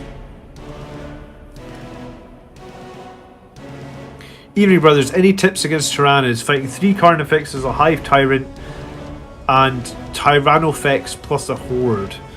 Melta's question mark. So I fought a very similar Tyranid list just this week, or just last week on stream, right? Where it was like a decent amount of crazy close combat killing, and you know, that list actually had a bunch of Hive Guard in them, which I think Hive Guard are pretty damn strong at the moment. Their indirect fire seems way better than the Space Marine indirect fire anyway. So yeah, advice against Plane Tyranids. I would say that you need to have that whirlwind so that you can suppression fire whatever he's going to try. Basically, whichever unit of his is closest, you're going to suppression fire him. So that basically throws a spanner in the works. It just stops him making a charge with one of his large units, which is important, I think, because like, well, I mean, Andrew was running 2 Dimaricons, and I'm definitely not saying that right, but we basically locked one of them down with suppression fire, and we were able to like split his forces up and fight them on our terms, and that was like super important. So I'd probably do that, and then, I mean, have you made a list yet, Atalan, or you trying to work out a list for the games? Because if you've got a list, maybe we can talk about the list. But if you've got, if you don't have a list, maybe we can just think of a couple ideas.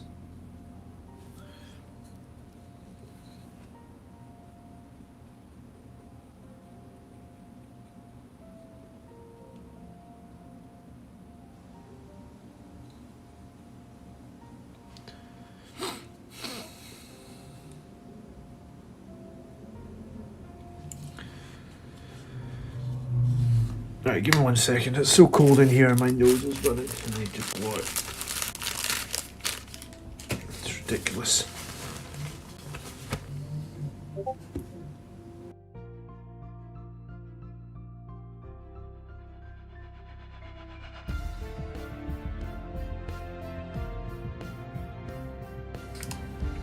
Yeah, it's a good point as well that some of the Tyranids can regen wounds every turn as well. So if you're gonna fight into them, make sure that you're committing enough to make the kills. Otherwise, they'll just regen some wounds, and then that'll be a waste of your effort potentially. So you've got that to deal with too.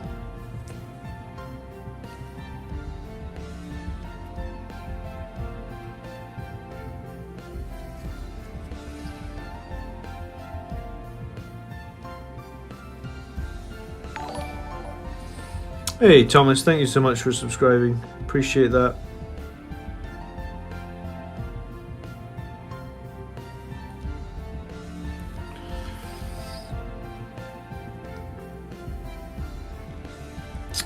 Yeah, I mean, I prefer attack bikes with multi-meltas over Inceptors. I really do. And I mean, I know people really like Inceptors, but personally, I like the attack bikes with the multi-meltas. I think the attack bikes are better than Eradicators for a few reasons, and I think that is just the fact that you can zoom in. The extra wound, the fact that they can still be healed by the priest, they can be revived, and then what I mean by zoom in is like their 14-inch move means that if you're confident you can make a kill, or if you're confident you can do a lot of damage, it's very easy to suddenly move to within 12 inches, right? They can basically, they shoot 24, so if you're in range to shoot, you basically have the option to half the range to do the extra damage because their movement's so strong. So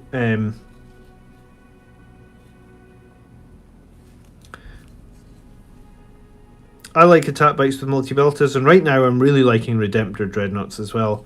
I'm going to buy a third Redemptor, I think. I've got two, both with one's got a magnetized weapon arm, but one's got the flamer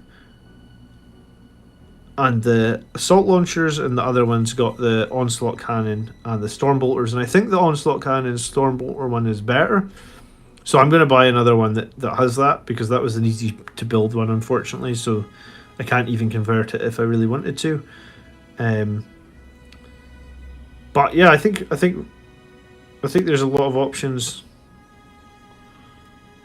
Like, I'm not that scared of Tyranids, but yeah, I mean, if you let us know what you're running, maybe we can help out a little bit.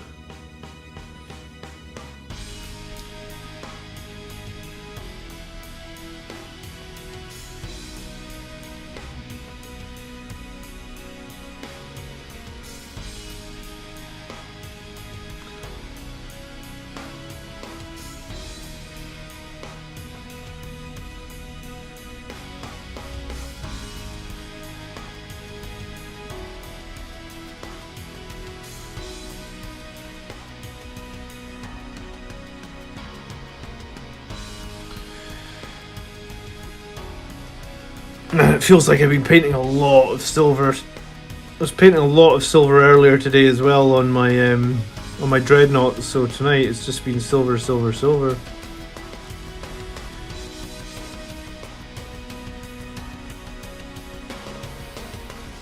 I liked Inceptors before Death Guard's -1 damage showed up. It really hurts investing into Inceptors in a tough matchup like Death Guard and getting your damage cut in half. Yeah, I mean, that is very true, Jay.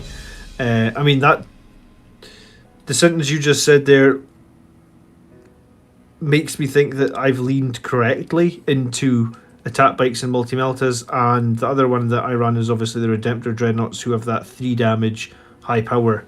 And the 3 damage high power did well against Death Guard this week, wasn't it? In turn 1 we killed his Demon Prince with the... I think it was with the Redemptors and the multi-meltas, and then in turn 2 he lost... I think he lost 1 Plague Burst Crawler, and... Well, I think he lost 2, but he lost 1 to shooting. And I got a little bit of luck with the shooting, because I think the final shot that actually killed the Plague Burst Crawler was a Stormbolter from my Librarian. But, I think it was left on 1 wound, essentially.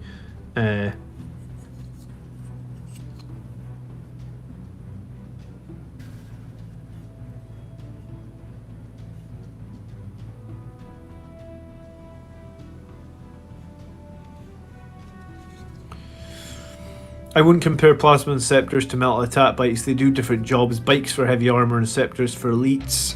Sure, Eradicators are comparable though. Yeah, but I think you'll find that a lot... I think you're right that multi-metal attack bikes aren't comparable to Eradicators, right? But I think what you'll find is a lot of Blood Angels players don't... Inceptors cost so many points, right? And like, people are running like 5-man squads of them, so they're paying 270, 280 points for this one squad of Inceptors. I feel like if they're doing that, that's all the shooting that they have. They don't tend to have a ton of other things. So, I mean, it's fine to spend that much on them, but does that limit you a bit? I kind of think it does. And yeah, I mean, if you come up against Death Guard or like a Dreadnought heavy list, like the Custodes list we played, your Inceptors, you know, it's the same with the Sanguinary Guard now, right? The Sanguinary Guard against Death Guard are literally on a 50% damage nerf. There's no other ways to look at it, really. Like, they just do half their damage. So if you're going to be a player that wants to run like 20 Sanguinary Guard, you just need to be prepared that if you come up against Death Guard, you're going to have, you know, what does 20 for Sanguinary Guard cost? 600 points. You're going to have 600 points of your army have their damage halved on you. That's pretty substantial. So, I mean, I guess that's just why I only run one small squad of Sanguinary Guard now, because, and you know, like, I'm trying to make a list that will fight everything, not just one army. I'm Sleepy Boy off to bed. Good night, Tony. Thanks for tuning in. Hopefully we'll see you on Monday so we can see the win streak continue, right? I mean, you're my lucky viewer, Tony. If you're there, the win streak continues. If you're not there, we'll lose our win streak. So make sure you're there on Monday night. Richard says, any tips for dealing with Necro-Catan, specifically dealing wounds in different phases? Yeah, Catan are a bit of a nightmare, Richard, and I kind of feel like you're never going to kill them in a single turn unless you get lucky, or unless you're going to run multiple Psychers. Because you're going to need like 2 or 3 powers, probably 3. Like, you're going to need to smite him with twice, or like 2 different Psychers are going to need to cast Smite, right? And like, the chances of you getting both your Psychers in optimal range that he is the closest target feels like it's going to be slim to none, right? Like, the chances of that happening are going to be pretty low. The other thing that's going to be said is, yeah, you're going to need 2 Psychers to be able to even have a chance of dealing 3 wounds, really, within the Psychic phase. And then you're going to have... So, I think the best plan that I've seen, anyway, for dealing with the Catan, and I've only fought Catan maybe, like, 4 or 5 times this edition. And sometimes I've won and sometimes I've lost. So, I probably need to get more games up against Catan to make like really good tips, Richard. But my thought is, like, the Catan generally are more. I was going to say they're more melee focused, but I mean they do have their Catan powers, but most of them have shorter range, right? Like, if you think of the Nightbringer, for example, it only has like a 9-inch move, I think, and its powers is maybe like a 12-inch, right? So, like, the one thing that we've got going against it is we've got speed against it, and we can definitely outrange it, right? So, like, I run a couple of Redemptor Dreadnoughts.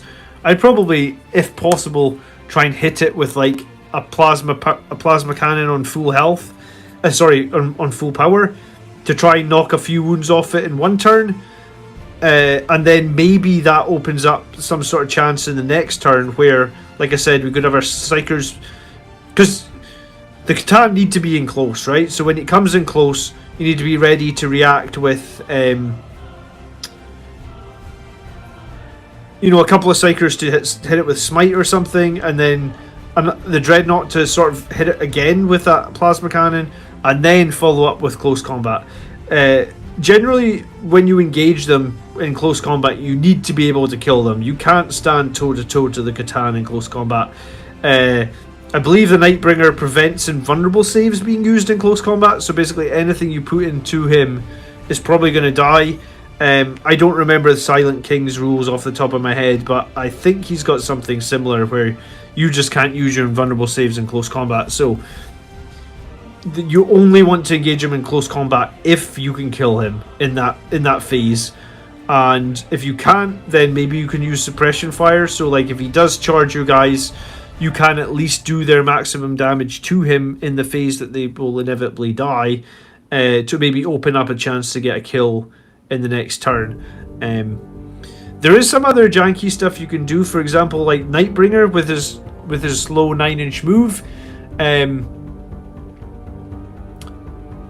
you could do something like you could take a Phobos librarian and cast the. I don't remember what the power is called, but there is a Phobos power that basically halves move and makes it difficult to charge. So you could take like the Phobos power to try and like really restrict his movement if you wanted to. But I think, like, I generally think it's better to build like an overall list than build a tailored list. So I'd probably try and build an overall list that's going to work against every army. But just think of like, yes, we need to have some psychic in here. Yes, we need to have some long range shooting in here so we can outrange and do some damage. And something like that. I hope that's useful. But yeah, I mean, the Catan will kill you when you're in close with them, and they will kill you in close combat pretty easily. So you want to, when you're gonna go do that, you don't want to be leaving them on one wound. You want to be doing that when there is the chance that you can actually make the kill. This is where I'm very happy with my Bolter Inceptors. They don't suffer from any of the problems we're talking about. I just use combat for that heavier damage. Yeah, I mean I have some Bolter Inceptors from Dark Imperium that I still need to paint. So yeah, maybe Bolter Inceptors will be a little bit more prolific. But I do see a lot of people still favouring Plasma Inceptors. I mean, I guess they maybe don't have Death Guard in their meta, but when they run into a Death Guard list, they're going to have real problems. It's the same as the Sanguinary Guard. Losing half their damage is horrendous. It's such a strong debuff. The Death Guard have that -1.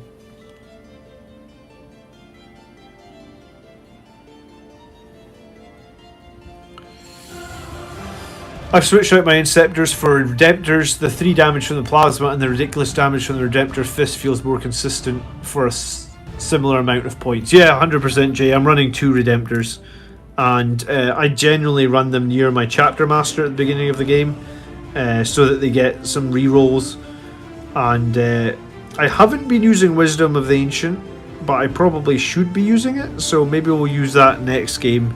Maybe we'll try and use that against Iron Hands and get a bit of surprise on some rerolls of 1s in the shooting phase with like the Redemptors and the Multi-Melta Bikes and whatever else we've got close by for shooting.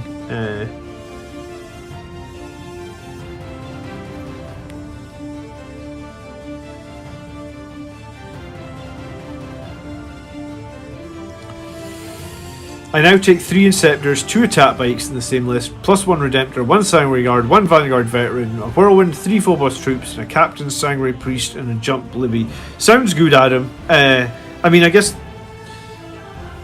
like, it's sort of adapt or die, right? And it sounds like you are adapting. And I guess that's what I'm trying to build with my list. I'm trying to adapt to the current meta and trying to build something pretty strong. I just horrendously put silver paint all in the wrong area there.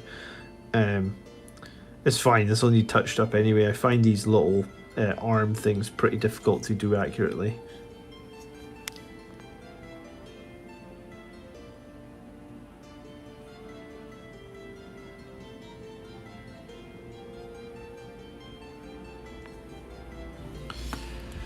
Really useful, thanks. Oh, you're welcome, Richard. No problem. Come back, hit us up in the Facebook group or hit us up in Discord and let us know how you get on when you fight them, and let us know which Catan you actually fight up against as well.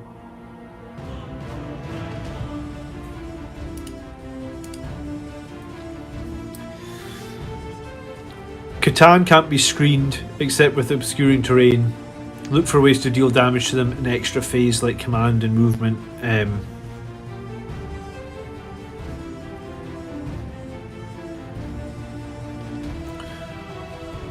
I don't know how we would deal damage. I'm trying to think of any stratagems that let us deal damage in command and movement. Rezio, I'm not thinking of any.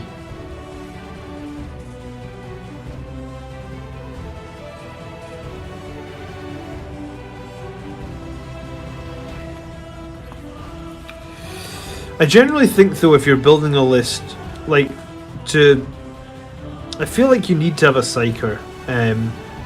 If not just for the denies. I mean, I know you can't deny Catan powers, But just in general, like if you're building that you're trying to build a generally strong list, for example, I feel like you want to have a psyker so you can do denies. And like I said, it's not going to be useful against Catan, but it will be useful against somebody. So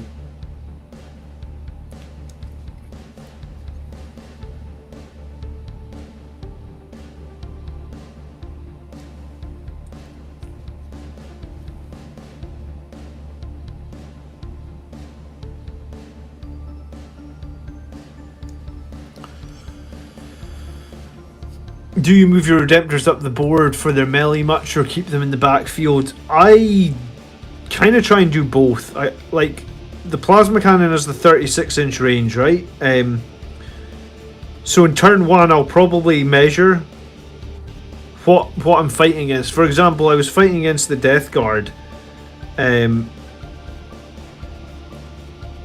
you know what? They don't have a whole heap of guns, so I just purposely sat on like my maximum range, 24 inches for like the first turn, and shot.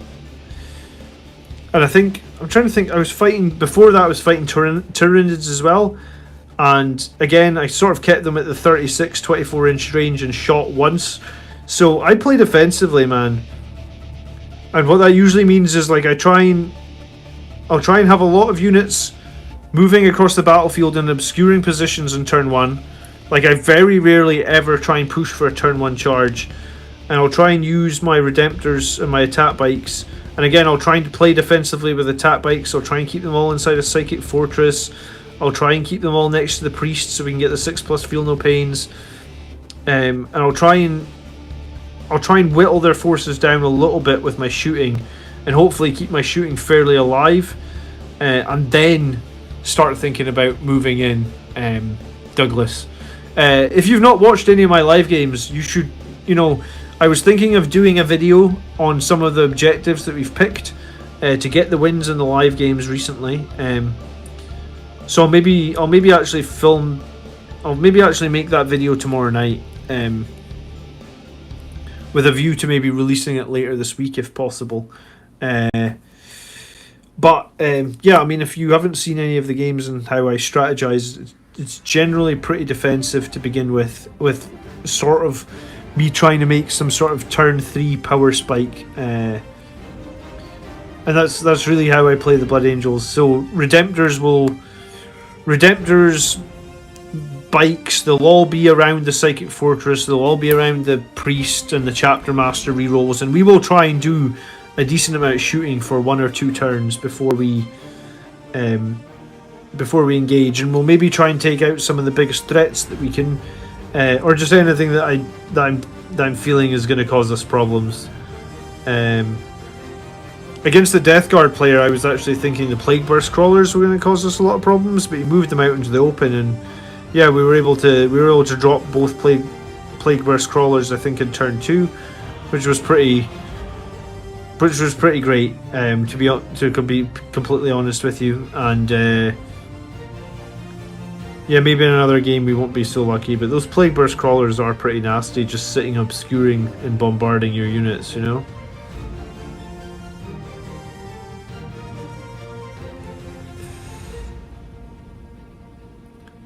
Do you know when you'll be playing Orcs? I think I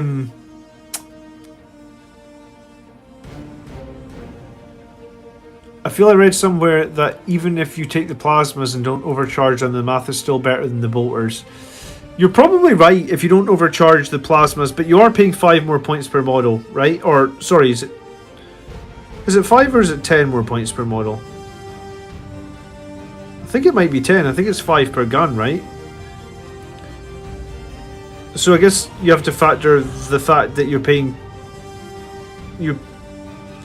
I mean, I guess you get some value out of it against Death Guard because most of their stuff is toughness 5, but I do think the Hurricane Bolters are actually not a bad shout now that they've basically made Plasma Inceptors quite a bit worse, I guess.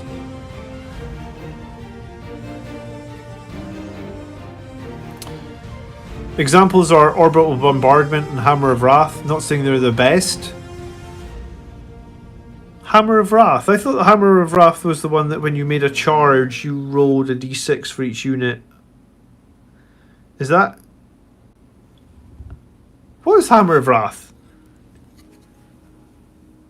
I'm drawing a blank. I really thought it was the one that when you made the charge, you could do mortal wounds. And when will we be playing? So I think the plan for the live stream, Dolph, is Monday night is Iron Hands. A week Monday is Eldar. And then after that, I was thinking I was going to try and do Necrons, because Necrons have a ton of OBSEC stuff and my list has basically no OBSEC.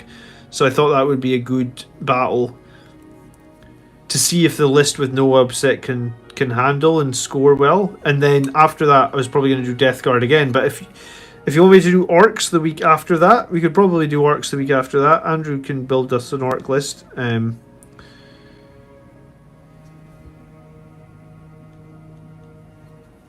trying to think if by then I'll have my new models painted. Maybe in a month's time, we'll see. I mean, we're trying our best to get through everything, but there's a lot to do.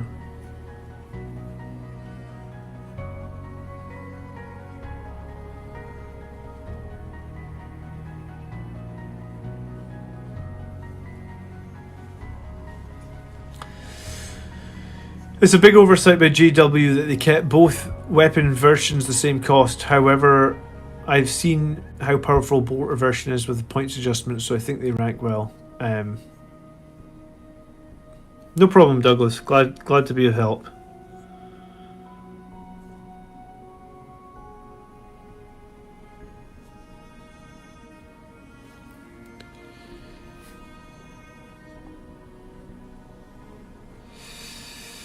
Have you any thoughts about the new Dakari and how to beat them? So we don't really have a Dakari player in our meta, but we have been talking about this because it's a problem, because if we go to tournaments and run into Dakari, then, you know, we aren't fully versed in everything that you can do. So we are probably going to pitch in together and work out about getting a Dakari army so that we can bring it to the table. But yeah, I mean, I think Dakari are in a pretty interesting place. I think they're going to be pretty darn strong. Obviously, it's going to be difficult for me because I'm not going to get to play against them for a little while. But my thought about them was you're going to need something that pops open the transports, right? Because it's going to be the same thing that they used to do before, where they could pop in and out of transports and do tons of damage that way. So in some ways, I think that, like, I was thinking about this, and I was thinking that my current list with the 2 Redemptors and the multi-melt attack bikes actually isn't in a bad place. Because if I think back to my previous lists from previous editions, right? Like, my 8th edition list didn't have any of that. My 8th edition list was just basically all melee. All characters, all melee, all the time, always be charging. And it would have real problems against Dakari. Whereas I think a more balanced list with some sort of shooting to pop open the transports that they can potentially have, I think that's going to be really important. Because, I mean, once they're out the transports, you know, they're generally not that survivable if you get them in melee combat, right? And I guess, like you said, you could probably play Hammer of Wrath or something up against them as well. And Cursor Haywired Mines deal basically another smite in the opponent's charge phase. There are little examples all over the place. You can get nickel and dime damage against Catan. Yeah, I mean, I guess you could take Haywire Mines. I'm not sure how I feel about taking Haywire Mines just to potentially fight up against a Catan, though. But, I mean, you are right. You could do it, I suppose.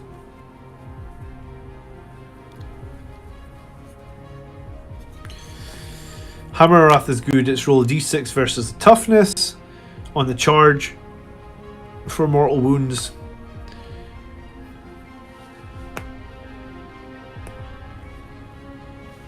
Yeah, no, I'm happy to put an orc game in because we haven't played orcs for a while, actually. Well, we won't have played orcs since the channel, since we started doing the live games. So keeping it interesting and playing against everything is actually quite good, Dolph, because it lets people, you know, some people could be having problems against orcs. I haven't done any videos on how to beat orcs, So maybe seeing the deployment, seeing the battlefield and stuff will help people out. So I'm always happy to play against different armies. I mean, I want to play against different armies every week, and I actually don't mind if Andrew or Colin or whoever I'm playing against tailors the list. Like, I want to build the strongest Blood Angels list I can, so I can take it to a tournament. So if they want to build something that they think is 100% going to be able to beat me, and tailor it so it's like a really strong anti-Blood Angels list or an anti-melee list, whatever you want to call it, I'm actually totally fine with that. I'd rather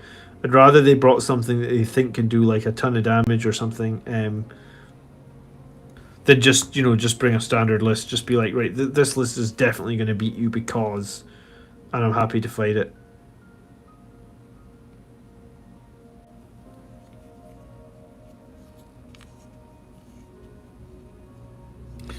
Alright, we've done 6 of these guys in the silver. We got 1 left and it's 5 to midnight. So, man, it must be taking me like, what, 20 minutes to do each one? Jeez.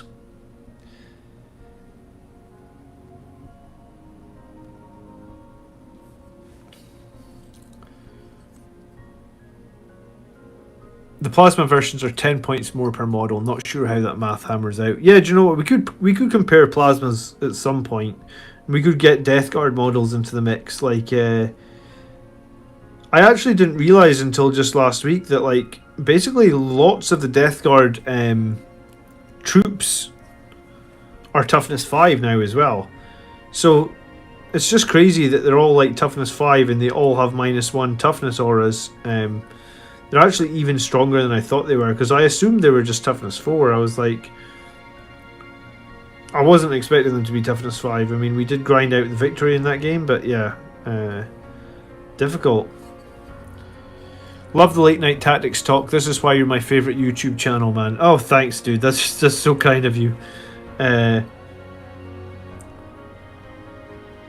actually love the tactics talk as well. You know that just doing this channel has made me a better tactician, I think, because we're all... I guess, like, before I would just have no one to talk to about tactics and stuff, and just talking to you guys and learning from you guys, and hopefully you learn something from me. We're all going to be better at just generally grinding out the wins, right?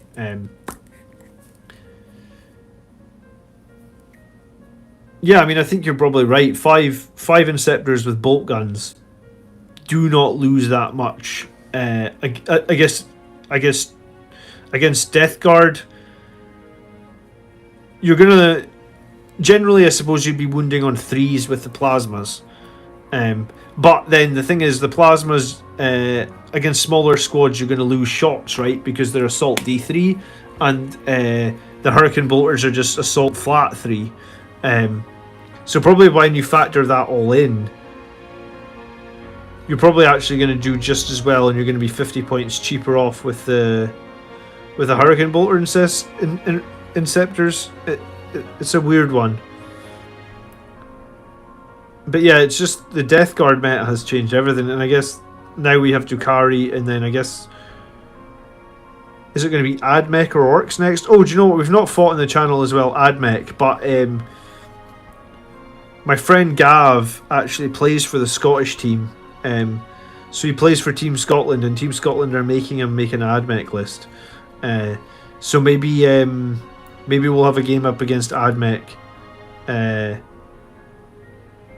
And it'll be some sort of...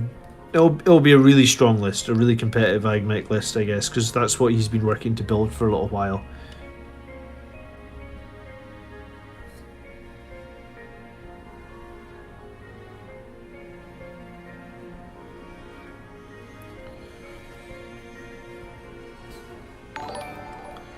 As a guy who's never played in tournaments, how are they usually as using armies that aren't the right colour? My Blood Angels are not the red scheme. Thanks for the awesome content.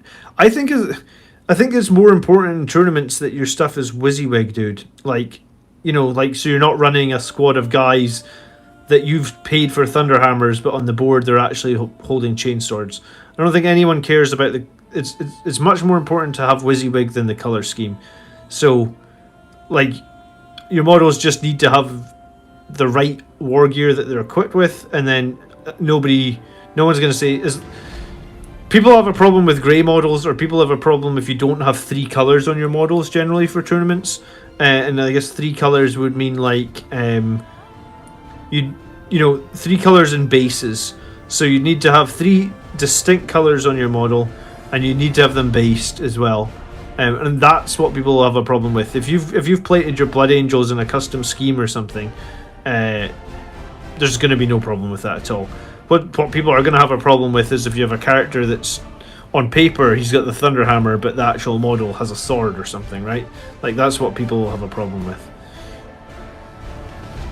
And thank you so much for the $10. It's always so nice to get some super chats. It's much appreciated. I would definitely include a Haywire Mine, but only for Catan. But if you start building lists looking for cheeky damage against opponent, never expect you can find some solid options. Yeah, sounds like AdMeg is soon, if not next up. Yeah, I think AdMech will be one of the next codexes to release for sure, and I think, assuming that the AdMech, once they release it, maybe we'll try and get Gav on the channel the week that they release it. So like, we have a video ready to go, or we have a battle report against AdMech the week or the night, so it's like very fresh and people can see straight up, because that would be cool. That seems like a good idea. So maybe we'll try and do that. And then at that point, this list has fought just about every faction, right?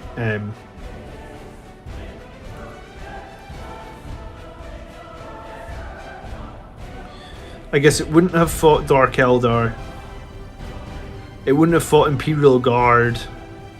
But I mean, I'm not worried about Imperial Guard. I don't even think they're very top. They're not top tier at all at the moment. It wouldn't have fought Tau as well. Again, I'm not worried about Tau either. But yeah, I mean, we could battle those factions. I just don't think any of them are super competitive at the moment. So yeah, I mean, I think the patrol and the Vanguard list right now, for me, I am actually really liking it. And as I said, I've got 2 improvements I'm going to make to it. Probably like a month away from making the improvements, but it's going to happen. Do you collect any other armies and Blood Angels? So I do have other stuff. Originally I had Orcs, Eldar, Imperial Guard and Blood Angels, but I traded all the Orcs, Eldar and Imperial Guard for more Space Marine stuff. And this is like 10 years ago I did that. When I came back to the hobby now about 4 years ago, because I took a break, I had some family stuff go on and had to take a break. When I came back, obviously I returned to my Blood Angels, and when Kill Team came out, I got a Kill Team for another faction, which was 1,000 Suns Kill Team. So I bought like a box of Tanzagors, or Zangors maybe is how they're supposed to say them. I bought a box of Zangors, Ruberic Marines, and like, I think I bought a character, but they never got past base coating. They're all just sitting in the cupboard still base coated. So I have those, and maybe someday I will return to them, but my priority right now obviously is Blood Angels, and it's going to be Blood Angels for a while.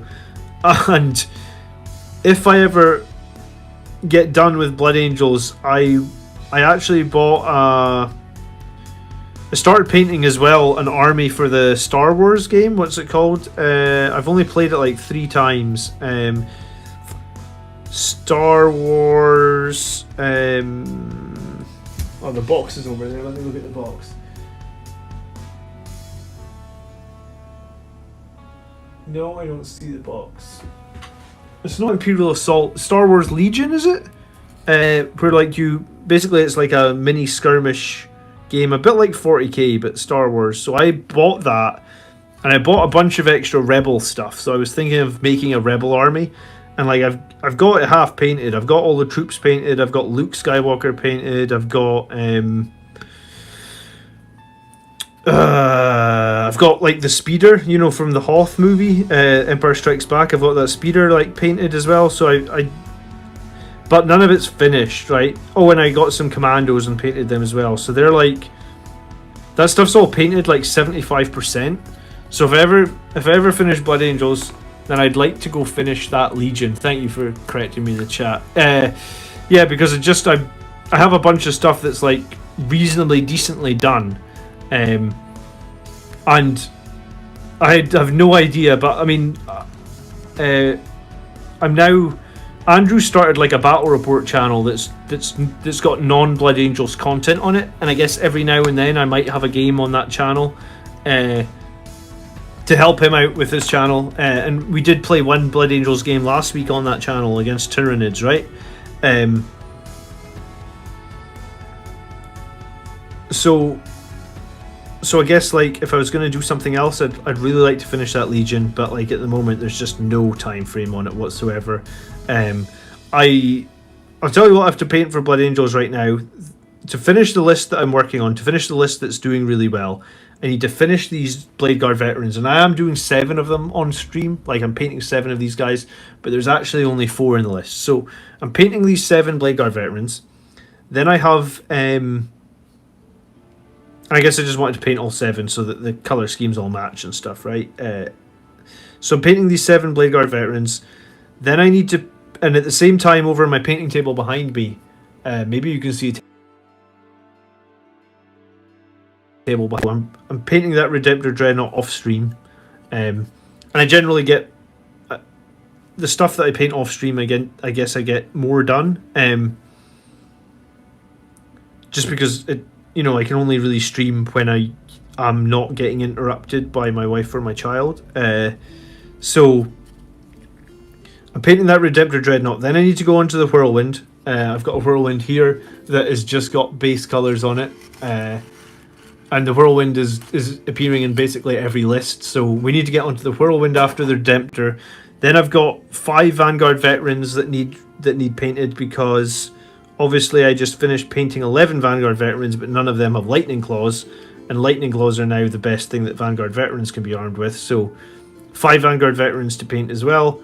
Then I've got 6 Sanguinary Guard. When I made my Sanguinary Guard back in the previous editions, I ran a lot of them with Power Fists and Infernal Pistols and like random ass weapon combinations, and I have a lot painted. But right now, that's not the best option either, right? So we're basically just painting Sanguinary Guards with the default bolters and swords.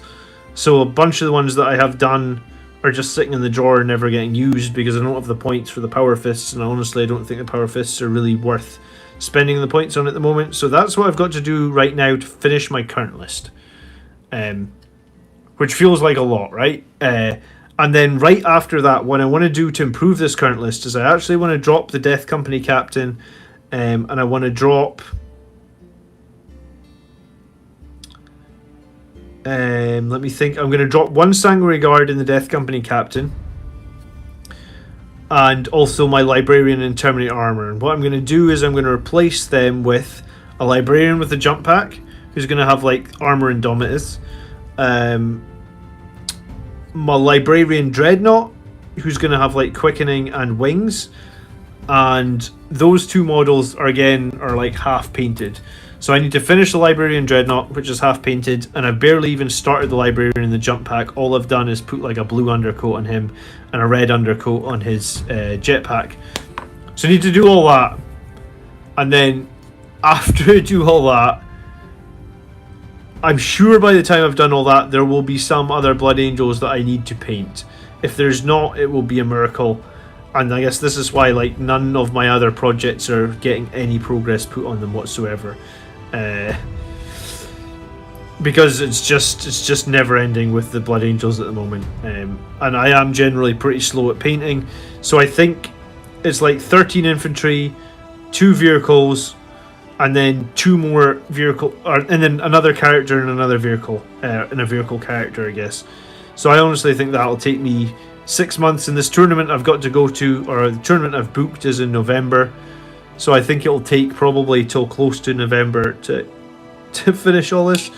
Maybe that's overshooting it, but I am trying to move house as well. So if I manage to sell the house, that will take a few weeks of my time, I guess, to get everything moved. So we'll see. You know, at some point, yes, I will paint other stuff, or I will do some other stuff, but yeah, there's just no There's no sane timetable on it at all.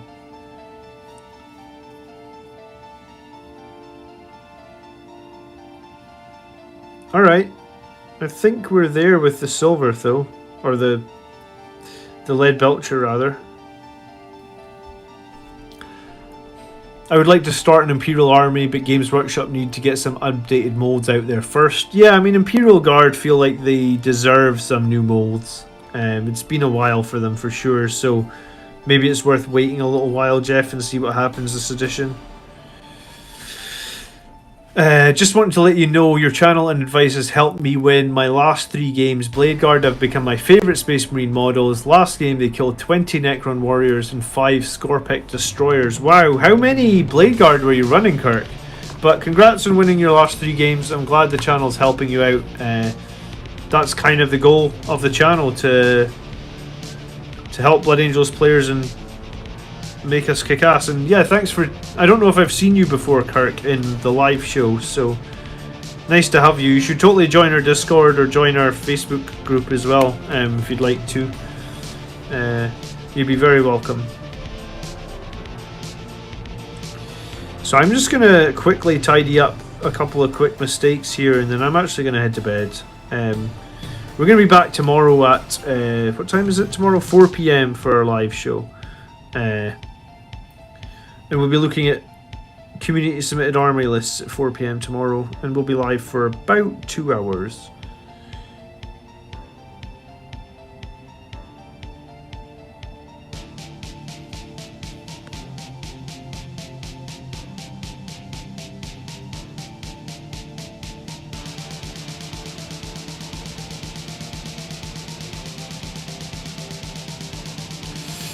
Just 5? Wow. Well, I take it you did some transhuming to get that.